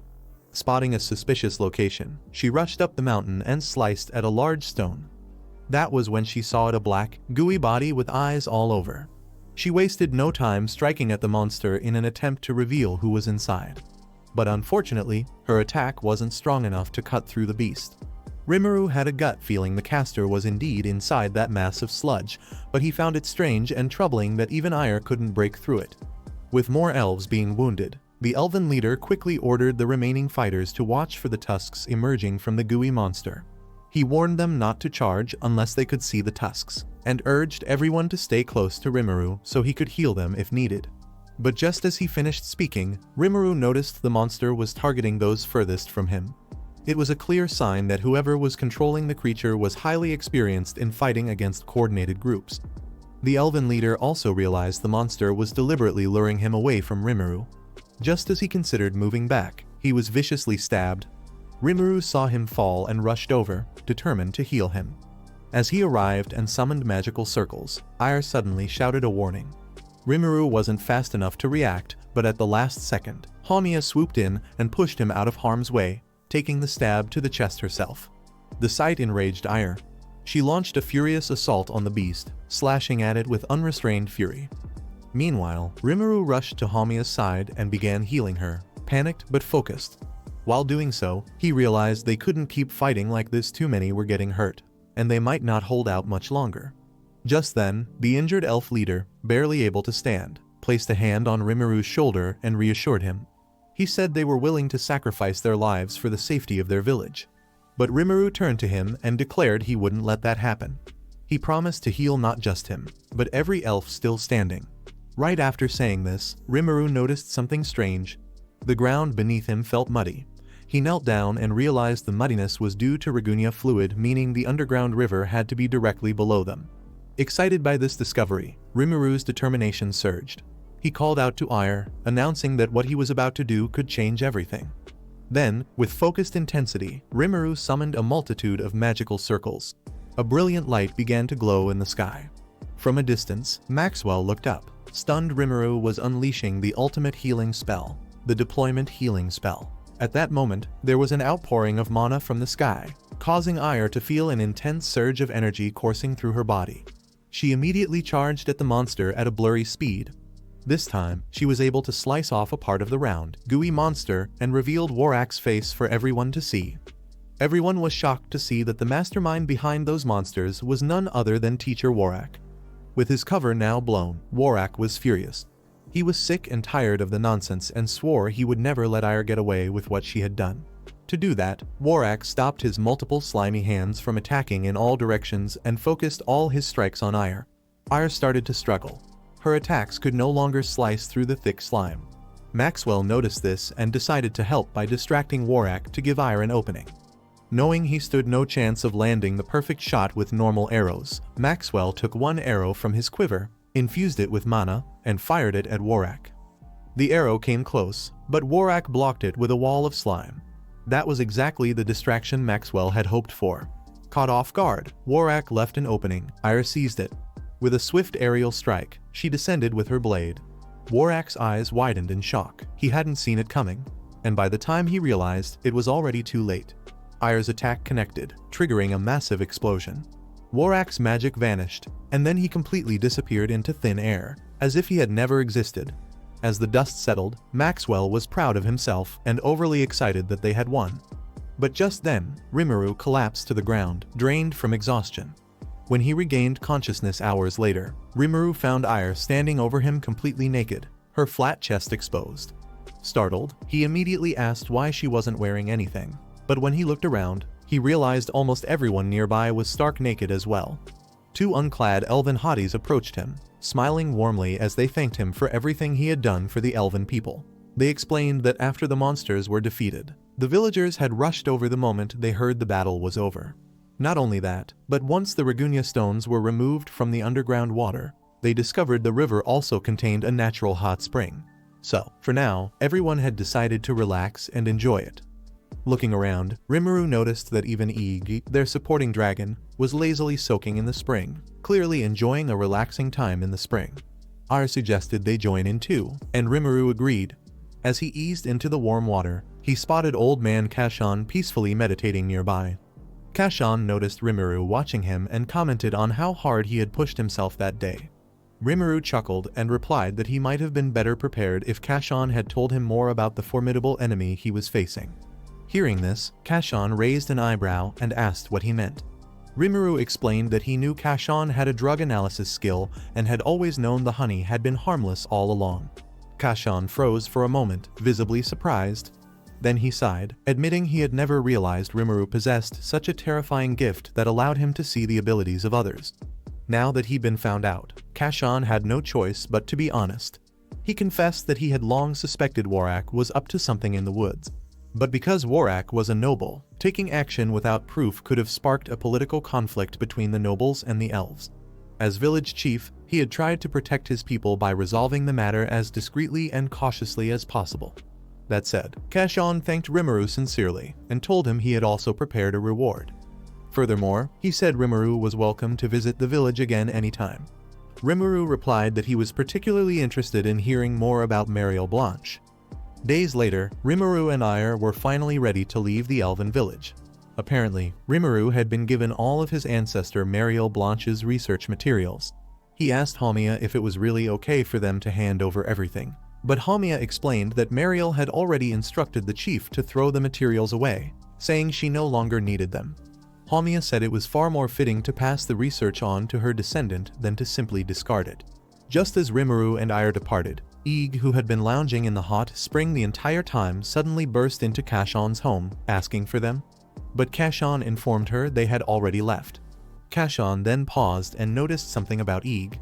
He told her she bore a striking resemblance to the god of destruction. Ig told him he was right, and then revealed that the last time she came to the elven village, she hadn't been using transformation magic. Following that, Kashan told her she had come at the right time, and then handed her a worn book to give to Rimuru. When Ig asked what the book was, Kashan explained that it was one of Mariel's notebooks, hidden deep inside the shelf. Ig carefully stared at the cover of the book and suddenly remembered it. She told Kashan it was reckless of Mariel to have left that book behind. Kashan became curious and asked if it contained some kind of dangerous magic research. Ig said the notebook belonged to Mariel and her lord, the god of destruction, and that it contained the research they had done together on revival magic. Meanwhile, elsewhere, the heir to the Marquis, Franz, was furious about Wakari's death. Apparently, he and Wakari had been working together on a secretive plan. While he was busy throwing a fit, his father, the Marquis, walked into the office and told him he was to blame for adding Wakari to his ranks just because Wakari was a professor at the academy. A useless professor who couldn't even beat his own students. However, the Marquis gently placed a hand on Franz's head and encouraged him to learn from his mistake instead of beating himself up. Then, more firmly, he declared that he would never forgive the brats who had murdered Wakari and dared to mess with his plans. Meanwhile, back at Rimuru's crib, he was devastated and complained about being broke to the rest of the adventurers. When Amy asked if he didn't make enough Benjamins being an adventurer, Rimuru told her that the vast majority of the money went into paying his school tuition and the rent for his shack. To make matters worse, Aya revealed that the reason Rimuru was down was because he couldn't afford to pay for the school's upcoming field trip. To solve the money issue, Rimuru brought up an idea. He suggested that the team plan a week-long expedition during spring break to earn some cool cash. But Kelvin raised a concern about the plan. He told Rimuru that the team had never taken on such a long request before. To that, Rimuru said that was exactly why they would first start by taking smaller requests to make sure they had a strong team bond. So, throughout that week, the team took several requests that involved hunting monsters. Rimuru was pleased with how the team was performing. He told Amy that even though they hadn't worked together before, their teamwork as a group was pretty solid. Amy agreed and said he was right. She added that it was thanks to Rimuru's extraordinary healing magic and the fact that they had an excellent vanguard. Rimuru returned the praise, saying her fire magic was way better than that of a typical mid-ranked adventurer. But while the team struggled to take down a few monsters, Aya was sitting proudly atop a pile of monsters she had annihilated on her own like a gigachad. This made the others feel like they weren't doing enough, but Rimuru encouraged them, saying they should be happy they were getting stronger. Later that evening, back at home, Rimuru received Mariel Blanche's notes on revival magic. He was excited and told Aya that before they went on another quest, he wanted to decipher the contents of the book. Aya raised an eyebrow and asked why he said decipher, like the book was written in code. Rimuru explained that he used the word because Mariel Blanche's handwriting looked like that of a toddler, and the book also contained some characters he had never seen in his life. Aya took a look and revealed that the characters were the language of the gods. Rimuru was surprised and asked if she could read it. Aya said she couldn't, but she could recognize the markings because her twin Agnablades had similar inscriptions. She also mentioned that she had many books in her treasure vault written in the same divine language. This revelation led Rimuru to suspect that the notes might not have been written by Mariel after all, but by the god of destruction himself. Yuyuri, the god of destruction from the past, was known as an inventor who crafted many original spells and magical tools. He had earned the title God of Destruction after he destroyed the World Tree 500 years ago. Rimuru couldn't help but wonder what kind of god this mysterious figure had truly been. Just then, while flipping through the book, Aya called Rimuru's attention to two pages that had been stuck together. Rimuru moved to help her unstick the pages, but suddenly, his expression darkened when he saw something hidden between them. It triggered memories from his past. He remembered the first time he had learned to use healing magic. As he stared at the carefully drawn magical circles on the pages, it hit him they were the same ones used in the very first healing spell he had ever learned. Meanwhile, somewhere on the street, Eeg summoned multiple magical circles to impress some kids. The kids were clearly amazed and told her she was incredible. But suddenly, they ran off when their mother's voice rang out, announcing that dinner was ready. With the kids gone, Eeg was left alone again. A wave of loneliness washed over her, and she started missing Rimuru and Aya, who she assumed were off in the city enjoying their best lives. Suddenly, a female voice from the shadows caught her attention. The voice called Eeg, the dragon left in charge of Merba, and asked what she was doing there. The moment Eeg heard the voice, she began sweating profusely and blushing at the same time. The voice belonged to none other than the god of destruction, Yuyuri, who had taken the form of a Barbie doll. Before long, Amy happily flashed a paper, announcing to the team that she had found a request that fit all of the team's requirements. Rimuru was excited to hear this. He checked out the mission on the paper and discovered that the job description was to hunt down a bone wolf. Very early the next morning, the team began their journey to the mission's location. While on the way, Rimuru had a momentary flashback to a few days ago in the library. He recalled how Ellie had been stunned when he asked her if she knew anything about the language of the gods. However, Ellie apologized for being useless and told Rimuru that she couldn't read the language. While they were talking, some random chick named Sarah interrupted their conversation, asking if they were talking about something fun. Before anyone could even respond, the nosy girl immediately pried into Mariel Blanche's notes and muttered in disbelief that the notes were written in the language of the gods. When Rimuru excitedly asked her if she could read it, Sarah responded that she couldn't, but then she asked if the letters in the book weren't the letters of the awful god who broke the World Tree. At that, Ellie informed Rimuru that Sarah was an archbishop of the World Tree faith.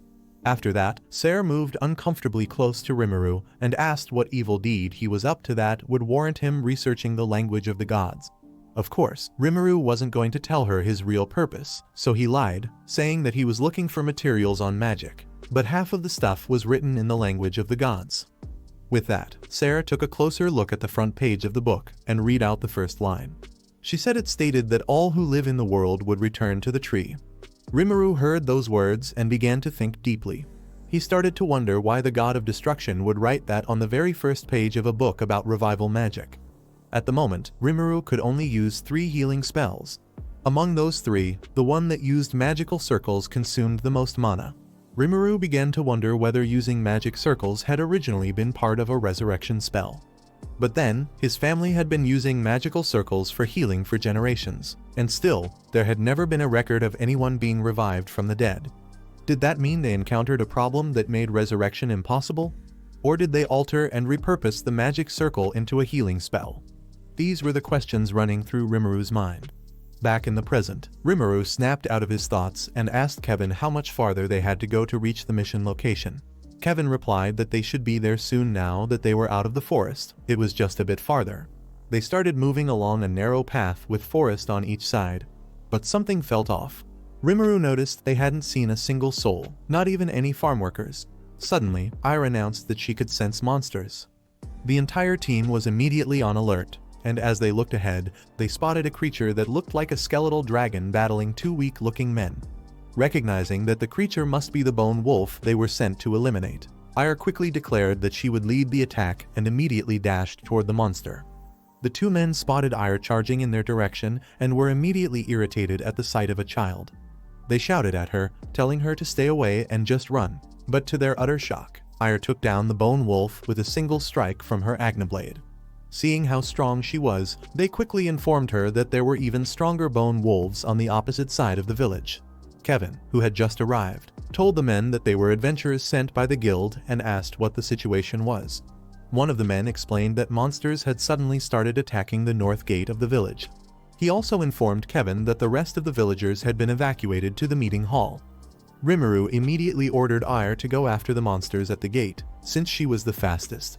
Bone wolves were undead souls that hadn't passed on after death. That was the ideal explanation. But since every dead soul was supposed to return to the world tree and be reborn, Rimuru couldn't help but wonder why the undead bone wolves didn't fit into that theory of reincarnation.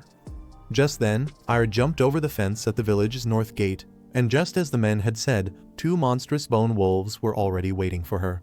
But Ire didn't waste even a second. She took them down with a blast of powerful electricity. While she was fighting, Rimuru helped heal the wounds of the injured villagers. After the team was done, Rimuru suggested they ask some of the villagers for more details about what was going on. Amy then brought over a random man and introduced him to Rimuru as the village elder, the one who had submitted the request. Rimuru asked the elder to explain the details of the job. The elder explained that the nightmare began about a month ago, when an enormous human figure was spotted near the ravine at the edge of the village. At first, everyone thought they must have been seeing things, but just 5 days later, the undead wolves suddenly began attacking the village. As Rimuru listened to everything the old man had to say, he couldn't help but think. The undead were a rare sight, which made him wonder what the heck they were doing in the village in the first place. Undead typically showed up after large battles, appearing in the aftermath of bloodshed, so that made Rimuru wonder if some kind of conflict had taken place in or near the village. With that in mind, he asked Ire if she could sense anything from deep within the valley. Ire paused for a moment, then closed her eyes. After a few seconds, she told Rimuru that she could sense a faint trace of mana in the valley, probably from a magic beast. Still, Rimuru believed they needed to check out the valley to be sure. But since everyone was exhausted from the fight, he suggested they rest for the day and set out the next morning. Little did Rimuru and his crew know, something deadly was already stirring deep within the valley. The next day, deep in the valley near the border of the city of Raum, Rimuru was shocked to see the wreckage of a destroyed carriage. He wondered if the bridge in the valley might have collapsed, but Kevin believed the carriage must have fallen recently. Rimuru suddenly noticed coins scattered all over the ground. He saw that the gold coins had their faces scratched off, leading him to conclude that they were from the city of Raum. When Kevin asked how he could tell the coins belonged to Raum, Rimuru explained that Raum coins were a little sturdier than most. He noted that the coins were almost in perfect condition even after the accident. This led Rimuru to believe that the owner of the carriage must have been a trader who had likely conducted business in Raum. Most likely, the trader was a high-ranking noble, as only someone very wealthy would carry such a large amount of gold coins. But something didn't add up. Rimuru couldn't understand why the trader had chosen to take such an obscure route, one so hidden that even the locals didn't know about it, especially while transporting so much gold. Suddenly, the ground beneath them began to shake, making Rimuru wonder what was going on. Before he could figure it out, strange hands started bursting out of the ground like a scene straight out of Evil Dead. Just then, the team was attacked by the undead. Kevin wasted no time slashing through them, but he grew frustrated when he realized that no matter how many body parts he sliced through, the undead just kept advancing. He also noticed a few smaller ones among them and began to feel uneasy about attacking. When the team noticed that Ire hadn't been doing much fighting, Kevin asked where she was. Ire was just standing still, completely frozen. She couldn't move a single muscle. The sight of one of the undead, bound in chains and dressed like a slave, triggered memories of her own past. She remembered all the terrible, horrible things she had endured as a slave. Rimuru noticed that Ire was completely lost in thought and shouted to snap her back to the moment. But she still didn't move. So he quickly grabbed her by the hand and led her away to a more secluded area, away from the battle with the undead. Once there, he kept trying to snap her back to consciousness, but Ire was deeply trapped in her thoughts. He tried shaking her, but her awareness remained lost. The situation was bizarre. Rimuru remembered that Ire had once fallen into this kind of state before, back when they were riding in a carriage. He also recalled seeing one of the undead earlier wearing a slave collar, and began to wonder if Ire had been enslaved around the same time as that girl. Maybe that was what triggered her current state of mind. One last time, Rimuru slapped both of her cheeks and shouted for her to wake up, but still, nothing. That's when Rimuru realized yelling wasn't going to help. Meanwhile, Kevin was still struggling with the undead, shouting and demanding to know what was going on with their starfighter. But Rimuru kept begging him to focus on the undead and just give him more time. At that moment, Rimuru remembered that the Blanche family had a healing spell designed to pacify the mind, but the problem with that spell was that it took time to cast. Nevertheless, Rimuru pinned Ire to the wall and then hugged her. While doing so, he asked her to trust him with her body. Instantly, a blinding light began to radiate from their bodies. But suddenly, a massive giant monster burst out from the ground and started charging at the team. They immediately recognized it as the giant the village head must have been talking about. Kevin saw the monster and was struck with fear. He asked if they were going to run away, as it was clear that just he and Amy wouldn't be able to handle it alone. Rimuru heard his concern, which made him realize they wouldn't be able to hold out much longer. With no time to spare, Rimuru quickly told Ire that he would use his secret technique. Without warning, he kissed her briefly, then recoiled in embarrassment and explained that connecting mouth to mouth was the fastest way to activate the healing technique. After the awkward kiss, Ire finally regained consciousness, though she couldn't shake the taste of Rimuru's lips from her mouth. Just as Amy complained about running out of mana, the monster closed in and was about to crush the team. But at the last moment, Rimuru charged at the beast with her twin Agna blades in hand. When they collided, a massive explosion occurred, but Ire stood victorious against the beast, emerging from the blast unscathed. Meanwhile, watching the entire battle unfold from a distance were Ig and Yuyuri. Yuyuri was thrilled to witness such an incredible fight, especially seeing Rimuru and Ire in action. With the battle concluded, Kevin told Rimuru that with the mission complete, they would be promoted as adventurers and would earn some cash from the sale of the giant monster's bones. Kevin also added that Rimuru's promotion meant he would now have a free pass to the bottom level of the library. Rimuru heard this, but remained silent, his thoughts focused on the undead. He planned to investigate them further at the Magic Academy's library. He couldn't shake the uneasy feeling that the existence of those creatures was somehow connected to revival magic. Meanwhile, at the residence of the Marquis, some form of ritual was underway as a slave was being dragged and tortured. The evil Marquis watched from behind a wall, his two sons beside him. The younger son asked if everything was ready, but their father remained in deep silence. A man with a mallet cruelly nailed the head of the slave, while the Marquis looked on in contentment. With that done, the Marquis turned to his eldest son and asked if he had taken care of the slave traders. The eldest son replied, assuring him that everything had been handled. The Marquis commended him for a job well done and instructed him to ensure the rest of the operation went smoothly. He added that if all went according to plan, soon all of Realm would be theirs. Meanwhile, at the library, Ellie was amazed that Rimuru had been granted access to the deepest part of the archives. She said it was a new record for the youngest student at the Realm Magic Academy. She whipped out the authorization card that granted Rimuru permission to enter the restricted section. But before handing it over, she told Rimuru that he and Ire were special to have found a way to maneuver through the administrative procedures, which had been progressing for quite some time. She also expressed surprise at how quickly the Adventurers Guild had processed the paperwork, and how much Rimuru had managed to earn the guild's trust. Rimuru was touched, and said it had all been thanks to Kelvin acting as a mediator and Ire's efforts. That said, Rimuru added that it was time he got started on some research, so Ellie handed him the authorization card. She also informed him that the deepest part of the library was roughly categorized, making it easier to find things down there. Rimuru thanked her and told her she had been helpful.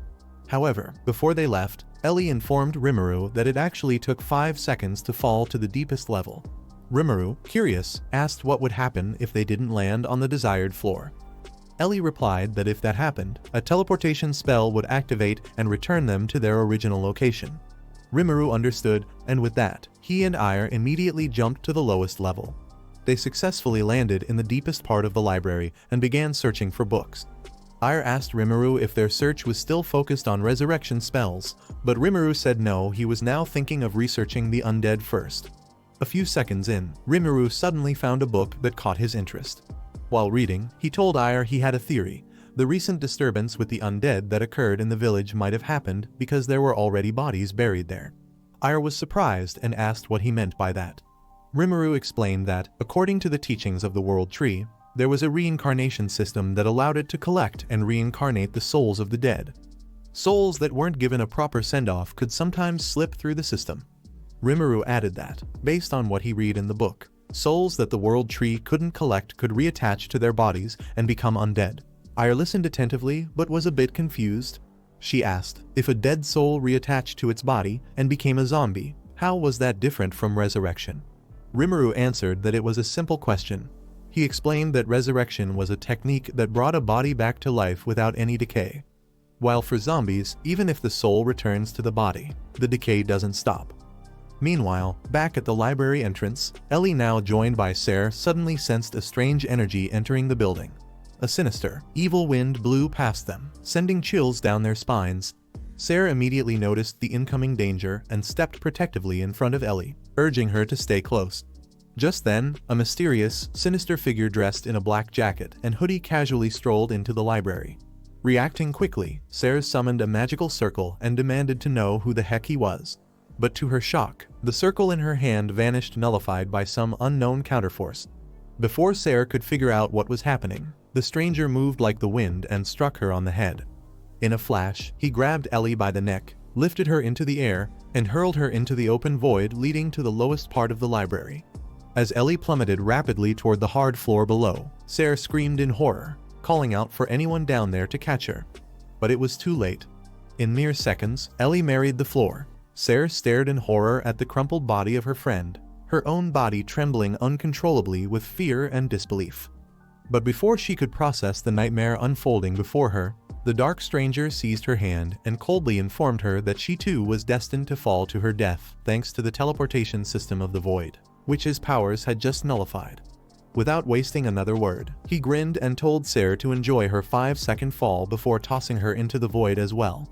Fortunately, Ire caught Sarah just in time, saving her from the fatal impact. The evil stranger, surprised, asked how she was able to use magic. Ire turned to him with a chilling glare, eyes like death, and shoved her dragon hand into his mouth. She followed it up with a brutal punch to the jaw before stating coldly that she wasn't using magic, she was using a dragon arm with wings. The man fell to the ground, wounded and begging for mercy. He confessed that he had been hired by someone and promised to reveal his employer if Ire spared him. Ire, without flinching, assured him that she kept her promises. Trusting her words, the man revealed that his employer was none other than the Marquis of Rittenberg. At the same time, while this was going on, Sarah finally landed on the bottom level of the library and rushed toward Ellie. But as she approached, she saw that Rimuru was already by her side. Desperately, Sarah begged Rimuru to use his powers to heal Ellie. But Rimuru, with sorrow in his eyes, told her that he couldn't bring the dead back to life. However, he added grimly, there was only one way to do that if she was prepared to betray the world. Will Rimuru be able to resurrect Ellie? Comment The Noble and His Dragon Girl if you're eager to find out in our part 3. Give this video a thumbs up if you enjoyed it, and don't forget to subscribe to the channel for more content like this. As always, thanks for watching.